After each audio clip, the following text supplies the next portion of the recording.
ঘর কাঁপিয়ে এক ভাঙা ও আর্তনাদ ভরা কণ্ঠে মোড়লের আত্মা বা অন্য কেউ যেন কথা বলে উঠল। বাগলাস, কেন আমাকে এই পাপিষ্ঠদের পৃথিবীতে ফেরালি?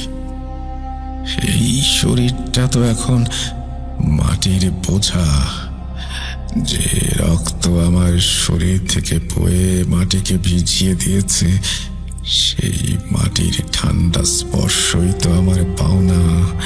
কিন্তু এই কলিজার ভেতর যে বিষাক্ত তলোয়ার বিধিয়ে দেয়া হয়েছে, সেই ব্যথায় আমি স্থির থাকতে পারছি না।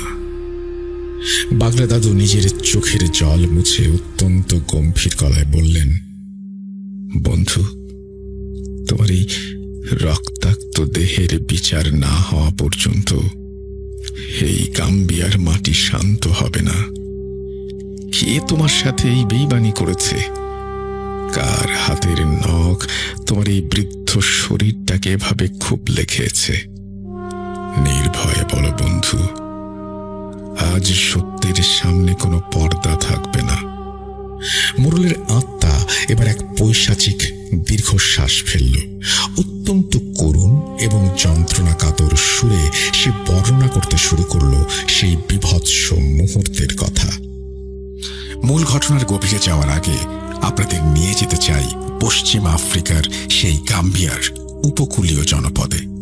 সেখানে এমন কিছু প্রাচীন প্রথা আর সামাজিক রীতি আজও টিকে আছে যা শুনলে আপনারা অবাক হবেন। তার ভেতরে একটি হচ্ছে কানকুরং। আজ আমি আপনাদের কানকুরং সম্পর্কে বিস্তারিত জানাব। গাম্বিয়া এবং সেনেগালের মান্ডিঙ্কা ও জোলা জনগোষ্ঠীর কাছে কানকুরং কেবল কোনো কাল্পনিক চরিত্র বা সাধারণ মুখোশধারী কোনো মানুষ নয়।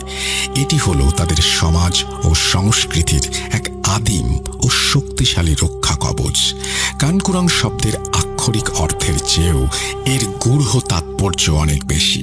একে মনে করা হয় একরকম আধ্যাত্মিক সত্তা যা মহাজাগতিক ন্যায় বিচার ও সামাজিক শৃঙ্খলা রক্ষার প্রতীক। যখন কোনো সমাজে অন্যায় বেড়ে যায় কিংবা কোনো অপরাধীর হদিস পাওয়া যায় না, তখন এই কানকুরাঙের অদৃশ্য ছায়া জাগ্রত হয়। কানকুরাঙের অবয়বটি অত্যন্ত ভয়ঙ্কর এবং রক্তহীন করা। এটি কোনো সাধারণ কাঠ, মাটি বা কাপড় দিয়ে তৈরি নয়। বনের গভীরে জন্মানো ফারা নামক এক বিশেষ গাছের লাল রঙের তন্তু বা বাকল দিয়ে এর পুরো শরীর আবৃত করা থাকে। এই লাল রংটি হল আগুনের প্রতীক, যা অশুভকে পুড়িয়ে ছাই করে দেয়। এর মাথায় থাকে একটি প্রাচীন কাঠের মুখোশ, যা দেখলে মনে হবে কোনো প্রাচীন যোদ্ধা সরাসরি আপনার দিকে তাকিয়ে আছে। আর সবচেয়ে আতঙ্কের বিষয় হলো এর হাতে থাকা দুটো ধারালো তলোয়ার বা দা। কানকুরং প্রতীকী মূর্তি। যখন লোকালয়ে নিয়ে আসা হয় তখন সে তার হাতের ওই ধারালো তলোয়ার দুটো একে অপরের সাথে সজোরে ঘষতে থাকে। আমি জেনেছি বাস্তবেও নাকি তার অস্তিত্ব আছে এবং বিভিন্ন সময় এর উপস্থিতি লক্ষ্য করা যায়। যাই হোক, কানকুরঙের সেই ধাতব ঝনঝনানি শব্দ যখন রাতের নিস্তব্ধতা চিরে চারিদিকে ছড়িয়ে পড়ে, তখন জোলার জনপদে কোনো মানুষ বাইরে থাকার সাহস করে না। তাদের বিশ্বাস এই শব্দ শুনলে কেবল অশুভ আত্মাই নয়, বরং মানুষের মনের ভেতরে লুকিয়ে থাকা পাপও থরথর করে কাঁপতে থাকে। এটি কেবল ভয় দেখানোর কোনো মাধ্যম নয়, বরং এটি একটি পবিত্র আনুষ্ঠানিকতা। বিশেষ করে কিশোরদের সামাজিক শিক্ষা বা দীক্ষাদানের সময় তাদের সুরক্ষা দিতে এবং অশুভ শক্তির ছায়া থেকে দূরে রাখতে কানকুরংকে আহ্বান করা হয়। এমনকি ইউনেস্কো পর্যন্ত এই সুপ্রাচীন প্রথাকে মানব জাতির এক অমূল্য আধ্যাত্মিক ঐতিহ্য হিসেবে স্বীকৃতি দিয়েছে। এবার আসি ঘটনার মূল কেন্দ্রবিন্দুতে, যা হল জাদুবিদ্যার এক অজানা জগৎ। আমরা সচরাচর সাদা জাদু এবং কালো জাদুর ঘটনা শুনেছি। সাদা জাদু মূলত নিরাময়, মঙ্গল ও রোগ মুক্তির জন্য ব্যবহৃত হয়। এটি মানুষের কল্যাণ করে, আত্মাকে শান্তি দেয়। অন্যদিকে কালো জাদু হল চরম প্রতিহিংসামূলক এবং ধ্বংসাত্মক। এর একমাত্র উদ্দেশ্য হল মানুষের ক্ষতি করা, এমনকি তিল তিল করে কাউকে মৃত্যুর মুখে ঠেলে দেয়া। কিন্তু এই দুই জাদুর ঠিক মাঝখানে অবস্থান করছে এক অদ্ভুত ও শক্তিশালী ধারা, যাকে বলা হয় লাল জাদু বা রেড ম্যাজিক। কিছু ক্ষেত্রে লাল জাদু মূলত শান্তি ও ন্যায় বিচার ফিরিয়ে আনার একটি আধ্যাত্মিক মাধ্যম। এটি কালো জাদুর মতো অন্ধ প্রতিহিংসা নয়, বরং অপরাধীকে তার কৃতকর্মের আয়নার সামনে দাঁড় করিয়ে দেয়া। যখন কোনো অপরাধী ধরাছোঁয়ার বাইরে থাকে, তখন লাল জাদুর মাধ্যমে কানকুরঙের সেই রুদ্র মূর্তিকে আহ্বান করা হয়। এই জাদুটি সরাসরি মানুষের রক্ত এবং স্নায়ুতন্ত্রের ওপর প্রভাব বিস্তার করে। অপরাধী যেখানেই পালিয়ে থাকুক না কেন, লাল জাদুর টানে কানকুরঙের সেই তলোয়ারের শব্দ তার মগজে হাতুড়ির মতো আঘাত করতে থাকে। তার হাড়ের ভেতরে শুরু হয় এক অসহ্য দহন, যাকে তান্ত্রিক ভাষায় বলা হয় অলৌকিক আগুন। যতক্ষণ না অপরাধী তার পাপ স্বীকার করছে বা সত্য উগরে দিচ্ছে, ততক্ষণ এই লাল মায়া তাকে এক মুহূর্ত শান্তি দেয় না। এটি খুনি বা পাপিষ্ঠের জন্য এক জীবন্ত নরক তৈরি করে। এই পটভূমিটুকু মাথায় রাখলে আপনারা বুঝতে পারবেন গাম্বিয়ার তান্ত্রিকরা কেন এবং কিভাবে এই লাল জাদুকে সমাজের ন্যায় বিচার করার হাতিয়ার হিসেবে ব্যবহার করেন। এবার মূল ঘটনা শুরু করা যাক। ঘটনাটি আমি যেভাবে শুনেছি ও জেনেছি, এখন সেটাই আপনাদের সামনে তুলে ধরছি। তো চলুন শুরু করা যাক। সময়টা চুপসের সঠিক মনে নেই, তবে 2009 অথবা 2010-এর এক সকাল। গাম্বিয়ার উপকূলীয় অঞ্চলের আকাশটা সেদিন কেমন যেন ফ্যাকাশে লাল হয়েছিল। আটলান্টিক মহাসাগরের দিক থেকে আসা বাতাসের শোঁ শোঁ শব্দ আর পাম গাছের পাতার অবিরাম ঝাপটানি মিলে এক অদ্ভুত বিষণ্ণ আর অশুভ সুর তৈরি করছিল। সাধারণত এই সময়ে জোলা জনগোষ্ঠীর জেলেরা তাদের ছোট ছোট নৌকা নিয়ে সমুদ্রে অথবা গাম্বিয়া নদীতে মাছ ধরার জন্য বেরিয়ে পড়ে। কিন্তু আজ পুরো গ্রাম যেন এক অদ্ভুত নিস্তব্ধতায় আচ্ছন্ন হয়ে আছে। সেই নিস্তব্ধতা হঠাৎ খান খান হয়ে ভেঙে গেল আলকালোর অর্থাৎ গ্রামের মোড়লের বাড়ি থেকে আসা এক বুক ফাটা চিৎকারে। মোড়ল নেই, মোড়লকে খুঁজে পাওয়া যাচ্ছে না। উল্লেখ্য যে জোলা জনগোষ্ঠীর মধ্যে এই আলকালো, যার বাংলা অর্থ মোড়ল, এই পদটি অত্যন্ত সম্মানের। যদিও এখানে আধুনিক সরকারি ব্যবস্থা যেমন প্রেসিডেন্ট বা মন্ত্রী আছে, কিন্তু গ্রামের সাধারণ মানুষের কাছে মোড়ল হলো প্রথম এবং প্রধান সরকার। খবরটা দাবানলের মতো ছড়িয়ে পড়ল পুরো গ্রামে। গাম্বিয়ার এই আদিম জনপদে মোড়ল শুধু একজন নেতা নন, তিনি হলেন গ্রামের ছায়া এবং পরম অভিভাবক। মোড়লের কুণ্ডা বা বাড়ির আঙিনায় তিল ধারণের জায়গা ছিল না। তার বড় ছেলে, যার চোখে মুখে এক অদ্ভুত কৃত্রিম উৎকণ্ঠা খেলা করছিল, সে বারবার উচ্চস্বরে বিলাপ করছিল। কিন্তু গ্রামের প্রবীণরা লক্ষ্য করলেন মোড়লের বিছানা একদম অগোছালো নয়, সেখানে কোনো ধস্তাধস্তির চিহ্ন নেই, অথচ জলজ্যান্ত মানুষটা নেই। সকাল গড়ানোর আগেই গ্রামের এক কাঠুরে হাঁপাতে হাঁপাতে খবর নিয়ে এলো গ্রামের উত্তর দিকের একটা ভিটা, যেটাকে গ্রামবাসীরা অভিশপ্ত ভূমি বলে এবং এড়িয়ে চলে, সেখানেই পাওয়া গেছে মোড়লকে। গ্রামবাসী যখন সেখানে পৌঁছালো, এক বিভৎস দৃশ্য তাদের অভ্যর্থনা জানালো।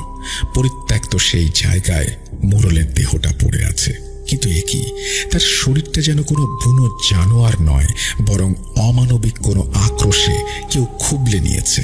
গলার কাছে গভীর ক্ষত, চোখ দুটো কোটর থেকে বেরিয়ে আসার উপক্রম।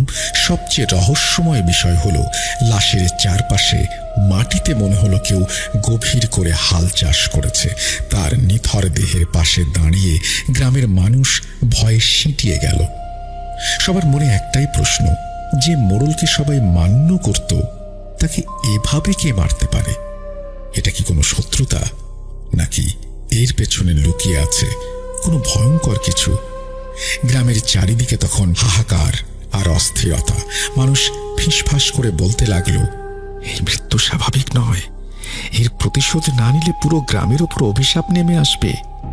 ঠিক সেই মুহূর্তে ভিড় ঠেলে সামনে এসে দাঁড়ালেন বাগলার দাদু। তার গম্ভীর মুখ আর তীক্ষ্ণ দৃষ্টি লাশের দিকে নিবদ্ধ। দাদু জানতেন এই রক্তের দাগ শুধু মাটিতে নয়, বরং গ্রামের ভাগ্যে এক গভীর অন্ধকার ডেকে এনেছে। মোড়লের ক্ষতবিক্ষত লাশের চারপাশ ঘিরে পুরো গ্রাম তখন উত্তাল। গাম্বিয়ার তপ্ত দুপুরেও হিমশীতল আতঙ্ক সবার হাড়ের ভেতরে ঢুকে যাচ্ছে। কেউ অঝরে কাঁদছে, কেউ রাগে ফুঁসছে, আবার কেউ ভয়ে আড়ষ্ট হয়ে আছে। ঠিক সেই সময় গ্রামের এক প্রবীণ ব্যক্তি মুস্তফা ভিড় ঠেলে সামনে এগিয়ে এসে বাগলার দাদুর হাত ধরলেন। মুস্তফা বললেন, বাগলার, আপনি চুপ করে থাকবেন না। আমাদের গ্রামের অভিভাবক, তাকে কেউ এভাবে পশুর মতো জবাই করে মেরে ফেলেছে। আমরা হাত গুটিয়ে বসে থাকব? আপনার এই কবিরাজি আর জাদুবিদ্যায় এমন কিছু কি নেই যা দিয়ে এই নরপিশাচ খুনিকে শনাক্ত করা যায়?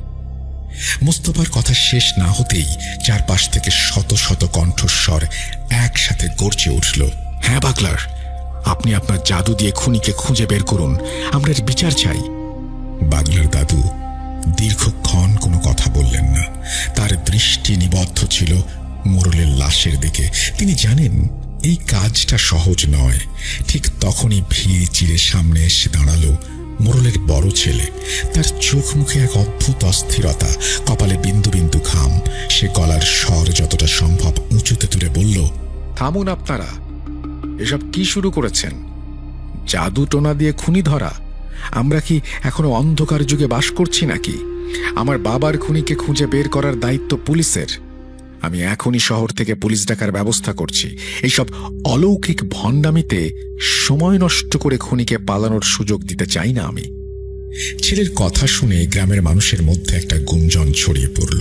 কিন্তু বাগলার দাদু শান্ত দৃষ্টিতে মোড়লের বড় ছেলের দিকে তাকালেন। দাদুর সেই তীক্ষ্ণ চোখের চাহনি যেন মোড়লের বড় ছেলের শির দাঁড়া দিয়ে একটা শীতল স্রোত বইয়ে দিল। গ্রামের এক যুবক চিৎকার করে বলে উঠল, পুলিশ? ওই শহরের লোকগুলো আমাদের এই উপকূলীয় রহস্য কি বুঝবে? তারা আসবে 7 দিন পর, রিপোর্ট লিখবে আর টাকা খেয়ে চলে যাবে। আমরা পুলিশের বিচার চাই না, আমরা চাই গ্রামের বিচার। আর পাগলার দাদুর চেয়ে বড় বিচারক এই তল্লাটে আর কেউ নেই। মোড়লের বড় ছেলে এবার একটু ঘাবড়ে গেল। সে তোতলাতে তোতলাতে বলল, না মানে আমি বলছিলাম যে আইনের একটা ব্যাপার আছে তো। বাগলার দাদু এবার দীর্ঘশ্বাস ফেলে মুখ খুললেন। তিনি বললেন, হ্যাঁ, তোমরা যে জাদুর কথা বলছো তা সাধারণ কোনো খেলা নয়। মোড়লের খুনিকে শনাক্ত করতে হলে আমাকে আত্মা ফেরানো জাদু করতে হবে, যে জাদু সবচেয়ে প্রাচীন এবং কঠিন এক বিদ্যা। মৃত আত্মাকে জোর করে ফিরিয়ে আনা মানে প্রকৃতির বিরুদ্ধে যাওয়া। এতে জানের ঝুঁকি থাকে।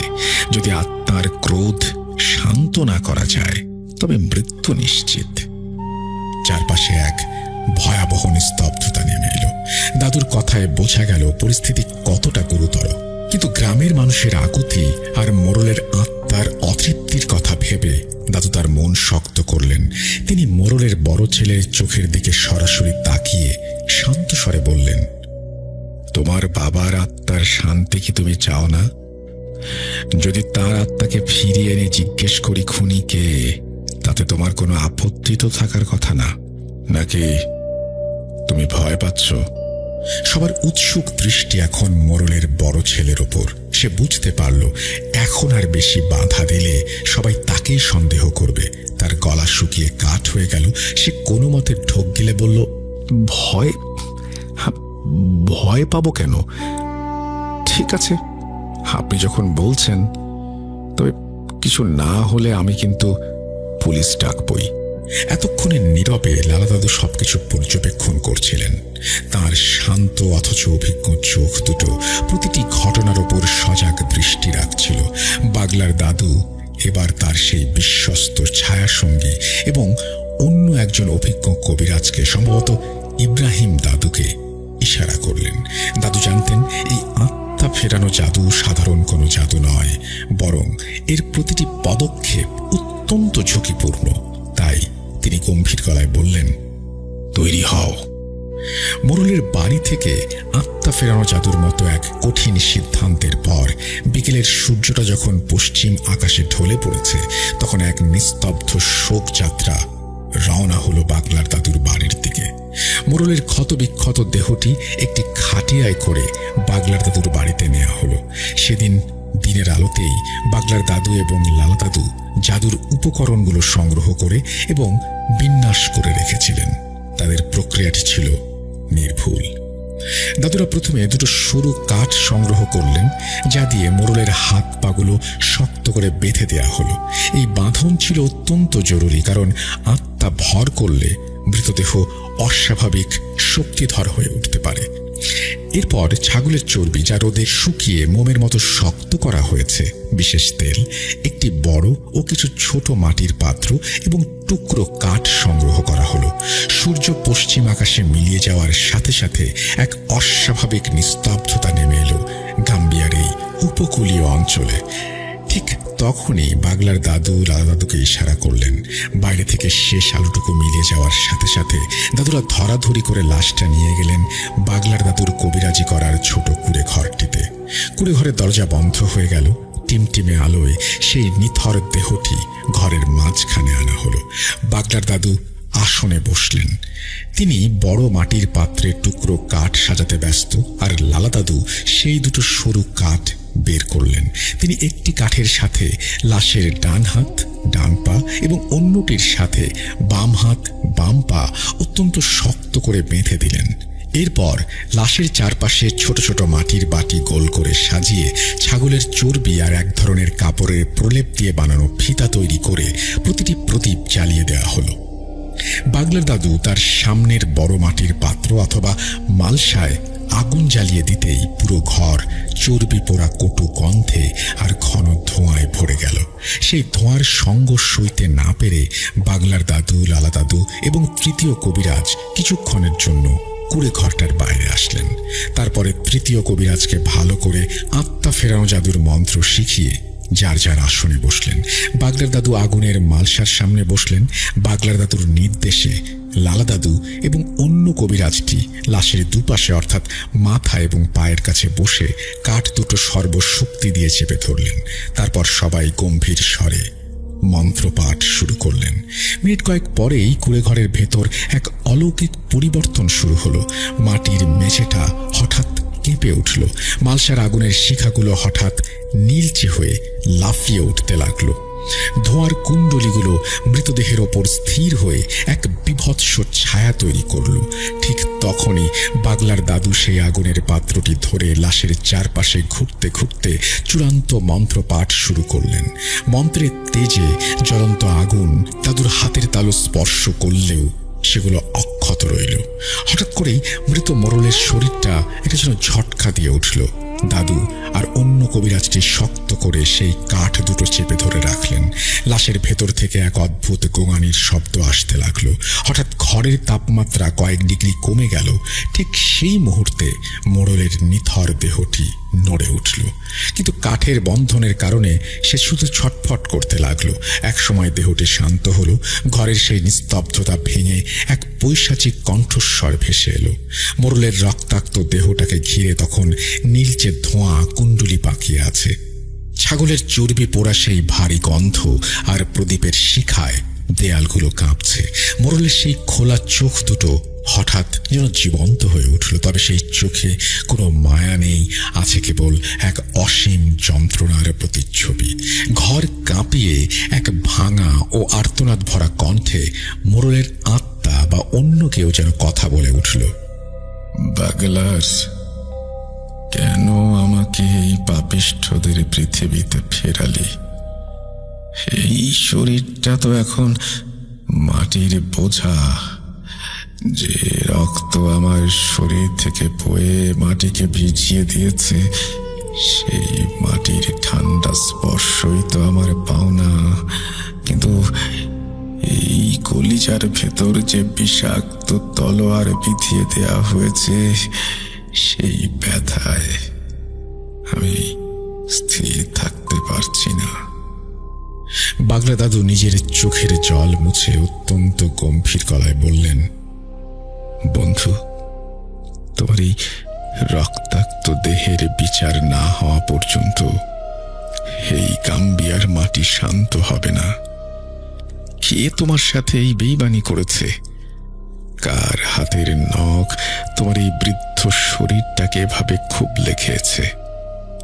নির্ভয়ে বলো বন্ধু, আজ সত্যের সামনে কোনো পর্দা থাকবে না। মোরলের আত্মা এবার এক পৈশাচিক দীর্ঘশ্বাস ফেলল। অত্যন্ত করুণ এবং যন্ত্রণা কাতর সুরে সে বর্ণনা করতে শুরু করল সেই বিভৎস মুহূর্তের কথা। যাকে আমি নিজের কলিজার টুকরো মনে করতাম বাগলার, যাকে আমি এই নিজের হাতে কোলে পিঠে করে মানুষ করেছি, বড় করেছি, যার দিকে কেউ একবার কড়া নজরে তাকালে আমি বাঘের মতো গর্জন করে উঠতাম, সেই আমাকে হত্যা করেছে। আমার নিজের রক্ত, আমার বড় সন্তান। মোরলের সেই করুণ কণ্ঠস্বর যখন কুঁড়ে ঘরের প্রতিটি কোণে আছড়ে পড়ছিল, তখন ঘরের তাপমাত্রা যেন আরো কয়েক ডিগ্রি নেমে গেল। আত্মা বলতে শুরু করল, সেদিন সন্ধ্যায় সে যখন আমাকে বলল, বাবা উত্তর ভিটায় চলো, তোমার সাথে আমার একটা গোপন পরামর্শ আছে। আমি কি জানতাম সেই রাতের আঁধারেই সে আমার কবরের নকশা করে রেখেছে। আমি বৃদ্ধ পিতা, তার পিঠে হাত রেখে কত স্বপ্নের কথা বলেছিলাম, কিন্তু যেই আমরা সেই নির্জন অভিশপ্ত ভিটায় পৌঁছালাম, সে হঠাৎ হিংস্র পশুর মতো আমার শরীরে ঝাঁপিয়ে পড়ল। আমি হতভম্ব হয়ে গিয়েছিলাম। আমি ভাবলাম হয়তো কোনো শত্রু আমাকে আক্রমণ করেছে, কিন্তু যখন দেখলাম আমারই নিজের ছেলের বলিষ্ঠ দুই হাত আমার বুড়ো বাপের গলা টিপে ধরেছে, তখন আমার কলিজাটা ফেটে গিয়েছিল। আমি তার চোখের দিকে তাকালাম। আমি চেয়েছিলাম সে যেন আমার চোখে তার সেই ছোটবেলার বাবার মুখটা দেখতে পায়। আমি গোঙানি ভরা কণ্ঠে বলেছিলাম, বাবা, আমি তোর জন্মদাতা বাপ, তোর কি হাত কাঁপছে না? কিন্তু তার চোখে কোনো মায়া ছিল না বাগলার, ছিল শুধু পৈশাচিক লালসার সিংহাসনের নেশা। সে তার সর্বশক্তি দিয়ে আমার গলার টুঁটি চেপে ধরল। আমার নিঃশ্বাস যখন বন্ধ হয়ে আসছিল, আমার চোখ দুটো যখন কোটর থেকে ফেটে বেরিয়ে আসছিল, তখনও আমি তার মুখে কোনো অনুশোচনা দেখিনি। সে ক্ষান্ত হয়নি। নিজের বাপকে সে পশুর মতো জবাই করেছে, যেন আমি কোনো মানুষ না।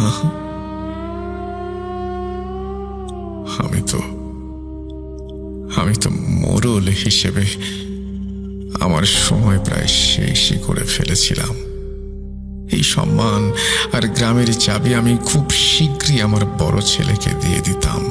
তবু কেন সে তার জন্মদাতা পিতাকে এমন নৃশংসভাবে হত্যা করবে?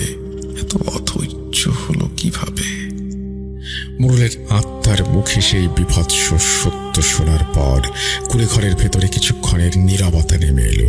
উপস্থিত 3 কবিরাজ, বাগলার দাদু, লালা দাদু এবং তৃতীয় কবিরাজ প্রচণ্ড রাগে ফুঁসছিলেন। আবার একই সাথে তারা চরমভাবে হতবাক হয়েছিলেন। নিজের জন্মদাতা পিতাকে কেউ এভাবে সিংহাসনের লোভে হত্যা করতে পারে? বাগলার দাদু কিছুক্ষণ চোখ বন্ধ করে নিজেকে শান্ত করার চেষ্টা করলেন। তারপর কাঁপা কণ্ঠে মোরলের আত্মার উদ্দেশ্যে বললেন, বন্ধু, তোমার আত্মা শান্ত হোক। আমি তোমাকে পবিত্র গাম্বিয়ার মাটির শপথ করে বলছি, এই পৈশাচিক অন্যায়ের বিচার এমন কঠোর হবে যা এই তল্লাটের কেউ কোনোদিন দেখেনি। তোমার খুনি রেহাই পাবে না। দাদুর এই আশ্বাসের পর তিনি গোপনে মোরলের আত্মাকে তার জাদুর বন্ধন থেকে মুক্তি দিলেন। লাশের চারপাশের ধোঁয়া যেন এক দীর্ঘশ্বাসের মতো কুণ্ডলি পাকিয়ে ওপরের দিকে উঠে মিলিয়ে যাচ্ছিল। কিন্তু মোরলের আত্মাকে শান্ত করলেও বাগলার দাদুর মনের ভেতরে এক জটিল টেনশন জেঁকে বসেছে। লাল দাদু এবং তৃতীয় কবিরাজটির আগে হিতাহিত জ্ঞান হারিয়ে বাইরে বেরিয়ে যেতে চাইলেন সেই কুলাঙ্গারকে শাস্তি দিতে, কিন্তু বাগলার দাদু শক্ত হাতে তাদের পথ আটকে দাঁড়ালেন। তিনি নিচু কণ্ঠ কিন্তু প্রচণ্ড কঠোরভাবে বললেন, থামো, এখনই বাইরে গিয়ে সত্য বলা যাবে না। আমাদের ক্রোধ চেপে রেখে আপাতত চুপ থাকা ভালো। লাল দাদু অবাক হয়ে বললেন, কেন বাগলার? এমন পিশাচকে কি ছেড়ে দেয়া ঠিক হবে? বাগলার দাদু বিষণ্ণভাবে মাথা নাড়লেন।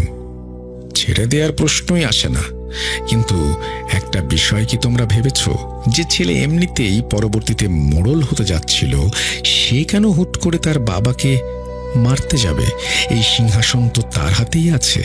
নিশ্চয়ই এর পেছনে আরো বড় কোনো গোপন কারণ আছে। আমরা যদি এখন হুটহাট কিছু করি, তবে সেই আসল জট আর কোনোদিন আমরা খুলতে পারবো না। তাছাড়া গ্রামে এখন যে পরিস্থিতি, তাতে জানাজানি হলে এক ভয়াবহ রক্তক্ষয়ী দাঙ্গা শুরু হয়ে যেতে পারে। তিন কবিরাজ সিদ্ধান্ত নিলেন সত্যটা কেবল তাদের মধ্যেই সীমাবদ্ধ থাকবে। তারা কুড়ে ঘরের দরজা খুলে বাইরে এলেন। বাইরে মশাল হাতে পুরো গ্রাম অধীর আগ্রহে দাঁড়িয়ে। সবার সামনেই মোড়লের সেই বড় ছেলে, যার কপালে বিন্দু বিন্দু ঘাম, তার মুখে তীব্র অপরাধ বোধের ছায়া। সবাই চিৎকার করে জানতে চাইল, বাগলার, লালা, মোড়ল কি বললেন? খুনিকে? বাগলার দাদু এক মুহূর্ত বড় ছেলের চোখের দিকে স্থিরভাবে তাকালেন। তারপর জনতাকে উদ্দেশ্য করে বললেন, মোড়লের আত্মা প্রচণ্ড রাগী ছিল। তিনি ছটফট করছিলেন, কিন্তু প্রচণ্ড ক্ষোভের কারণে তার মুখ থেকে কোনো পরিষ্কার কথা বের করা যায়নি। তাই খুনিকে শনাক্ত করা সম্ভব হলো না। দাদুর এই মিথ্যা ভাষণ শুনে মোড়লের বড় ছেলে দীর্ঘশ্বাস ফেলল। তার বুক থেকে যেন এক বিশাল পাথরের বোঝা নেমে গেল। সে ভাবল, জাদুটোনায় যখন খুনি শনাক্ত হলো না, তখন সে এবারের মতো বেঁচে গেছে। কিন্তু হতভাগা জানত না, বাগলা দাদুর এই নীরবতা আসলে এক প্রলয়ঙ্কারী ঝড়ের আগাম নিস্তব্ধতা।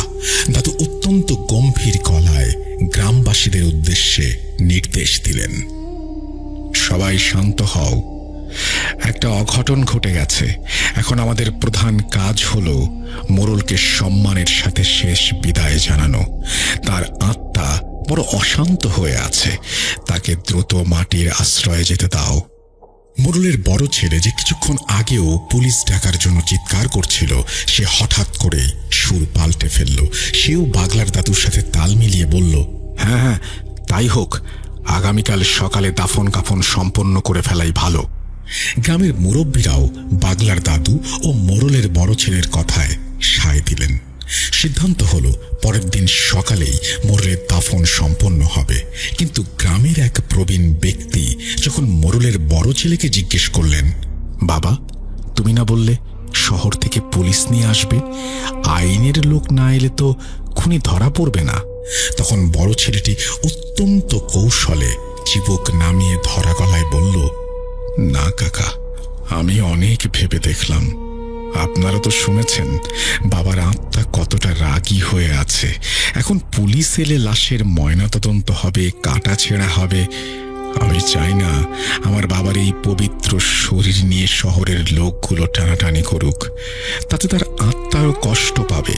আমি চাই না বাবার শেষ বিদায়টা কোনো আইনি জটিলতায় আটকে যাক। তার চেয়ে বরং আমাদের ধর্ম ও নিয়ম অনুযায়ী তাকে মাটির নিচে শান্তিতে ঘুমাতে দেয়া হোক। কথাগুলো বলার সময় সে এমনভাবে চোখ মুছতে লাগলো যেন বাপের শোকে তার কলিজা ফেটে যাচ্ছে। তার এই নিখুঁত অভিনয় আর কুমির কান্না দেখে বাগলার দাদু আর লালা দাদুর শরীরের রক্ত টকবক করে ফুটতে লাগলো। যে হাত দিয়ে সে বাবার গলা টিপে ধরেছে, সেই হাত দিয়ে এখন শোকের নাটক করছে। দাদুরা একে অপরের দিকে তাকালেন। তাদের চোখের সেই অগ্নিদাহ বলে দিচ্ছিল যে এই পাপের ক্ষমা নেই। যাই হোক, পরদিন ভোর থেকে পুরো গ্রামে এক গুমোট আর ভারী আবহাওয়া বিরাজ করছিল।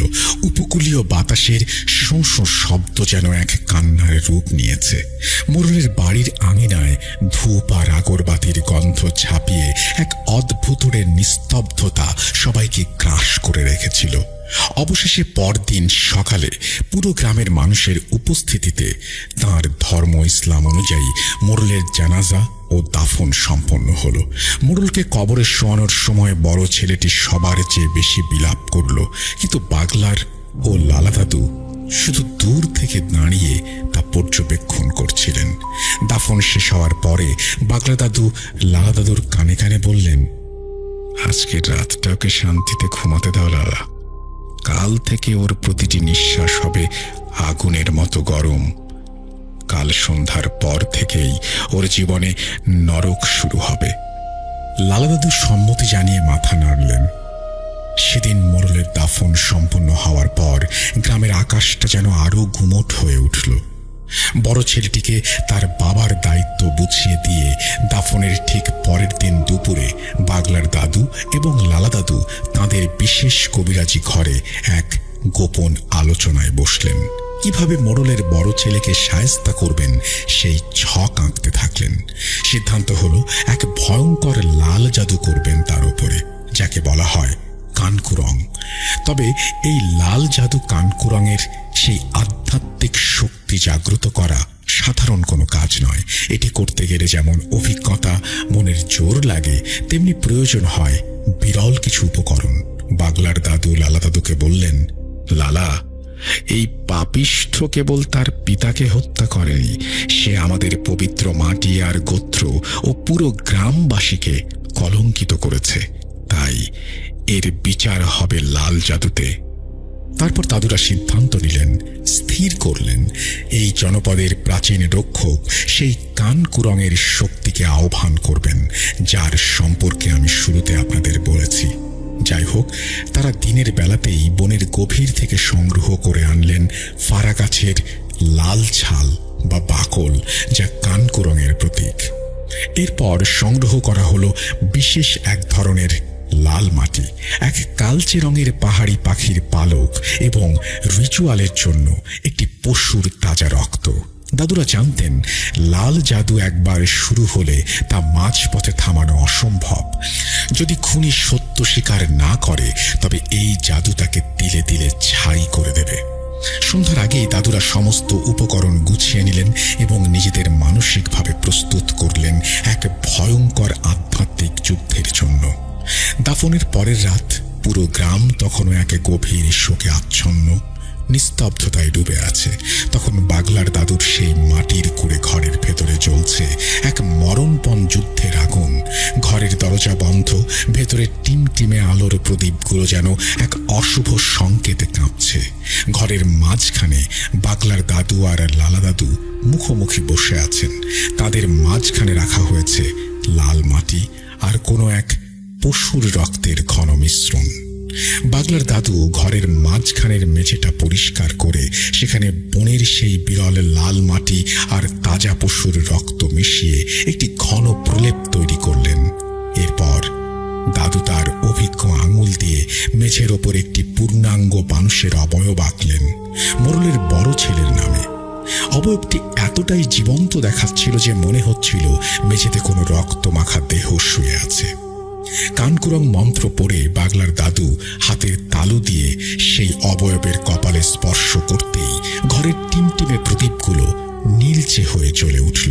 কানকুরঙের ক্রোধের উত্তাপে কুড়ে ঘরের তাপমাত্রা হঠাৎ এমনভাবে বেড়ে গেল যে দাদুদের নিঃশ্বাস থেকেও গরম ভাব বের হতে থাকলো। ওদিকে লালা দাদুও থেমে নেই। এই রিচুয়ালের সবচেয়ে জটিল অংশ হলো বন্ধন। তিনি ফারা গাছের সেই লাল রঙের তন্তু বা বাকলগুলো বের করলেন।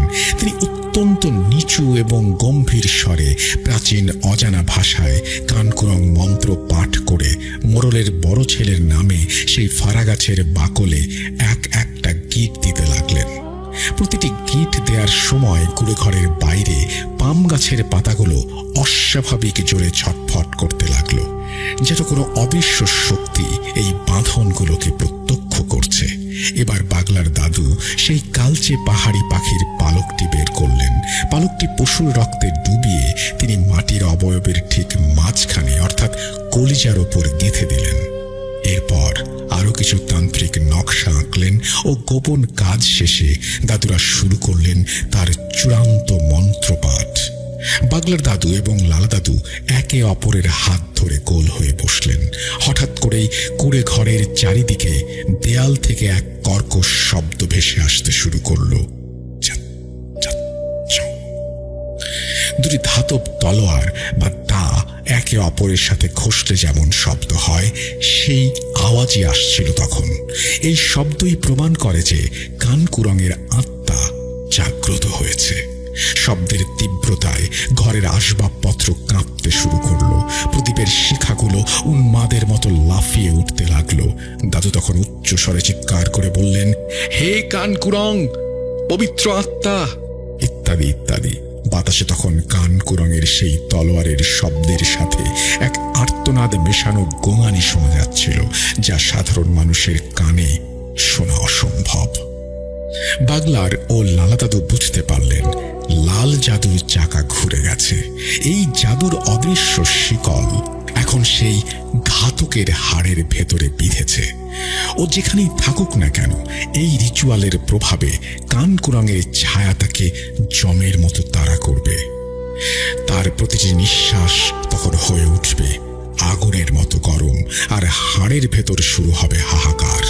অবশেষে এই প্রক্রিয়াটি শেষ করে লালা দাদু পকেট থেকে একটা বিড়ি জ্বালিয়ে একরাশ ধোঁয়া ছেড়ে বাগলার দাদুর উদ্দেশ্যে গম্ভীর স্বরে বললেন, এইবার মোড়লের বড় ছেলে বুঝতে পারবে কত ধানে কত চাল।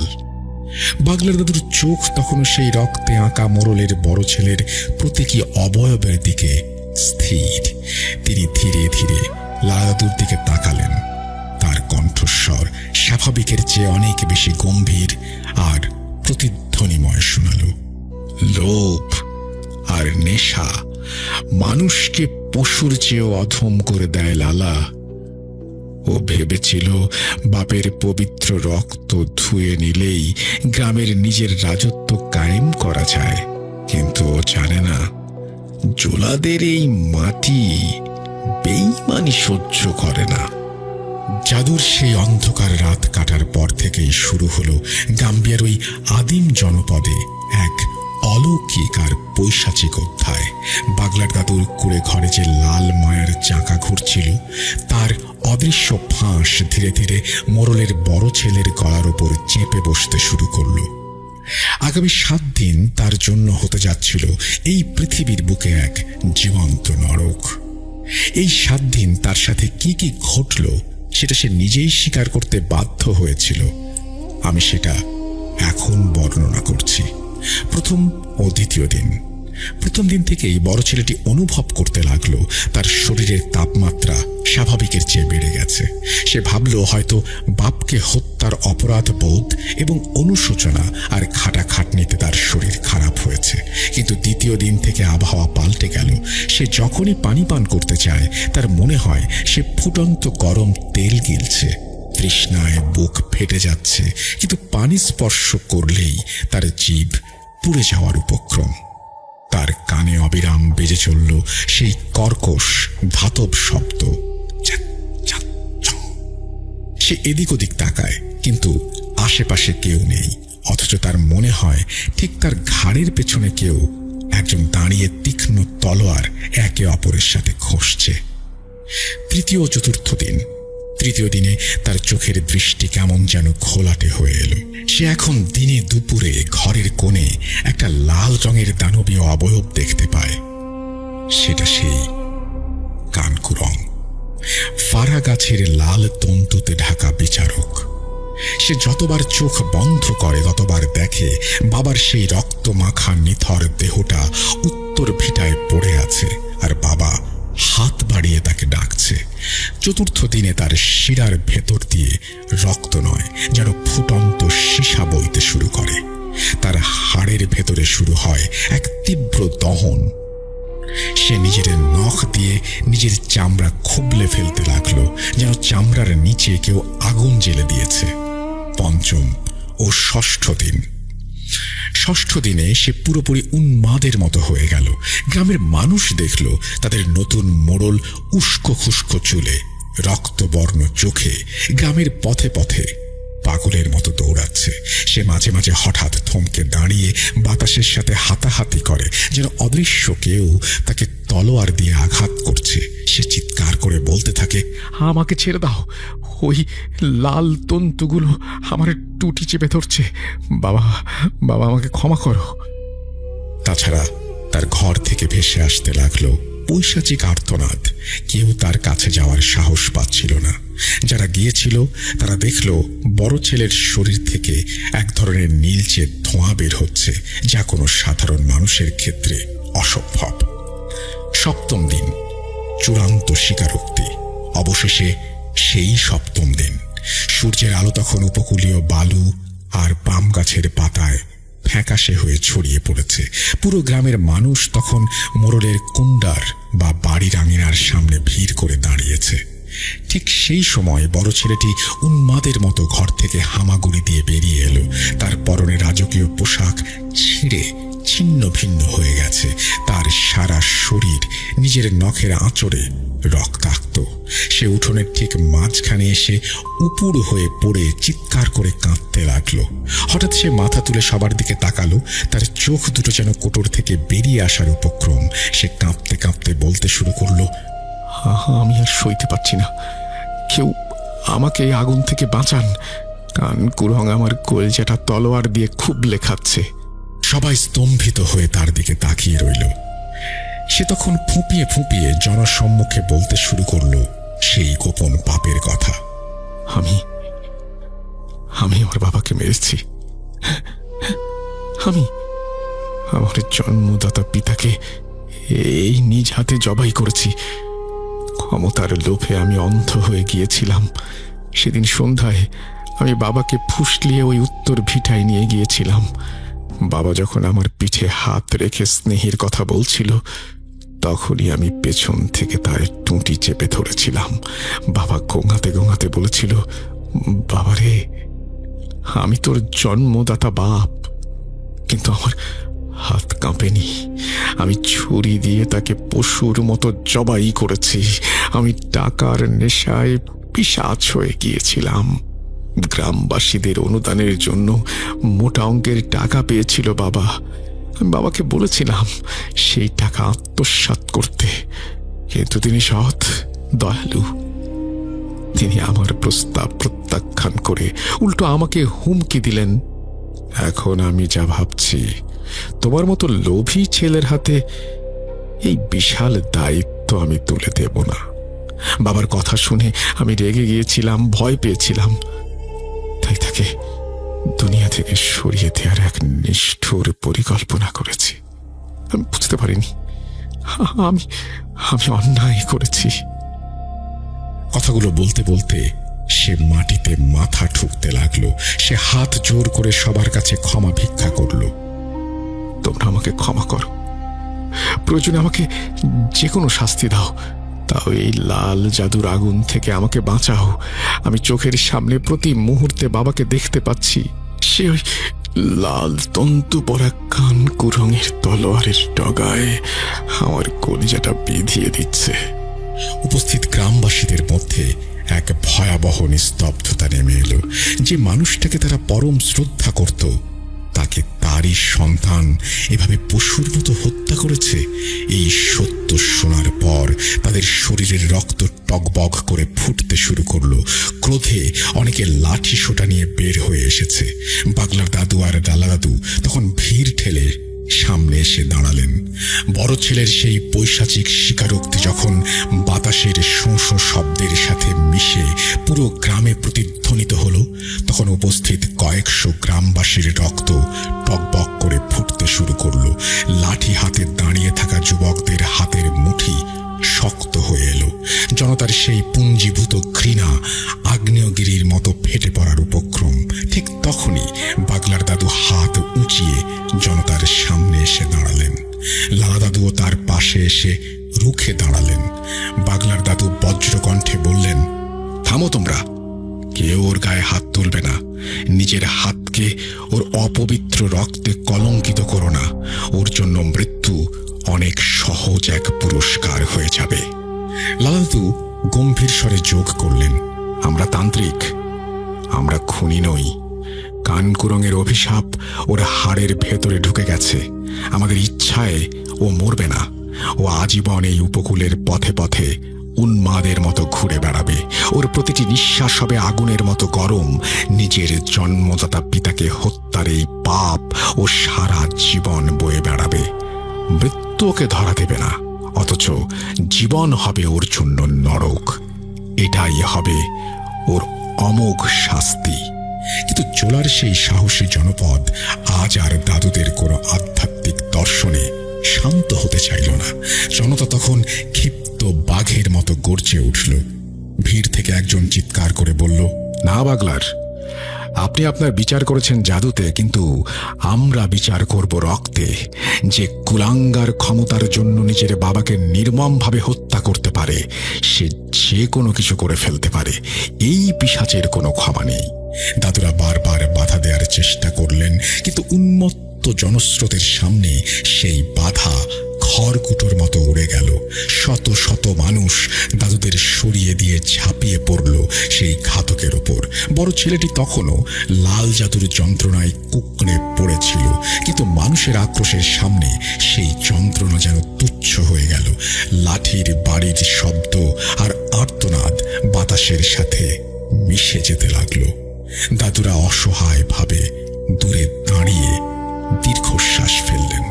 বাগলার দাদু বিষণ্ণ মনে লালা দাদুকে বললেন, মানুষের ক্রোধ যখন সীমা ছাড়িয়ে যায়, তখন অলৌকিক শক্তিও হার মানে লালা। আমরা চেয়েছিলাম ওকে জ্যান্ত লাশ বানিয়ে রাখতে, কিন্তু নিয়তি হয়তো ওর জন্য এর চেয়েও দ্রুত বিচার লিখে রেখেছে। মিনিট কয়েকের মধ্যেই সেই কলঙ্কিত বড় ছেলের নিথর দেহটি ধুলোয় মিশে গেল। তাতেও ক্ষান্ত হয়নি ক্ষিপ্ত জনতা। সেই অংশটুকু আর লিখবার মতো নয়। যাই হোক, গ্রামের ইমাম সাহেব আরো কিছু বিশিষ্ট ব্যক্তি বাগলার ও লালা দাদু ঘোষণা করলেন, অশুভ ছায়া আজ এই গ্রাম থেকে বিদায় নিয়েছে। এখন আমাদের অভিভাবক প্রয়োজন। মোড়লের ভাতিজা এই যুবকটি সারা জীবন মোড়লের ছায়ায় থেকে মানুষের সেবা করে এসেছে। সে ছিল শান্ত, ধীরস্থির এবং পরম ধার্মিক। গ্রামবাসীরাও সেটা জানতেন। উপস্থিত প্রবীণ মুরব্বীরা এক বাক্যে সায় দিলেন। বাগলার দাদু নিজ হাতে জোলার সেই প্রাচীন আলকালো পাগড়িটি ভাতিজার মাথায় পরিয়ে দিলেন। দাদু বললেন, বাবা, এই পাগড়ি ক্ষমতার দম্ভ নয়, এটি মানুষের সেবা আর ন্যায়ের দায়িত্ব। তোমার চাচার যে স্বপ্ন ধুলায় মিশিয়ে দেওয়ার চেষ্টা হয়েছিল, আজ থেকে সেই স্বপ্ন রক্ষার ভার তোমার। এটাই ছিল ঘটনা। এই ঘটনাটি চুকস যখন আমাকে বর্ণনা করেছিল, সে বলেছিল এই ঘটনাটা, অর্থাৎ মোড়লের মৃত্যু থেকে শুরু করে মোড়লের বড় ছেলের শেষ পরিণতি আমি নিজের চোখে দেখেছিলাম। আপনারা অনেকে বাগলার দাদু ও লালা দাদুর ছবি দেখতে চেয়েছিলেন। এই বিষয়টা আমি আপনাদের আগেও বলেছি, আবারও বলছি, ওনারা ছবি তোলেন না। তার কারণ হচ্ছে ছবির ওপরে ভয়ঙ্কর কালো জাদু করা যায়। তাই আপনাদের এই অনুরোধটি আমি রাখতে পারছি না। আপনার বলা প্রতিটি ঘটনা যেন জীবন্ত, প্রাণবন্ত। গত সপ্তাহেও একটি ঘটনা লিখে পাঠিয়েছিলাম, হয়তো কোনো কারণে ঘটনাটি সিলেক্টেড হয়নি। এবারের ঘটনাটি আমার নানার কাছ থেকে শোনা। ওনার সাথে ঘটে যাওয়া একটি ঘটনা, ভালো লাগলে পড়ে শোনাবেন।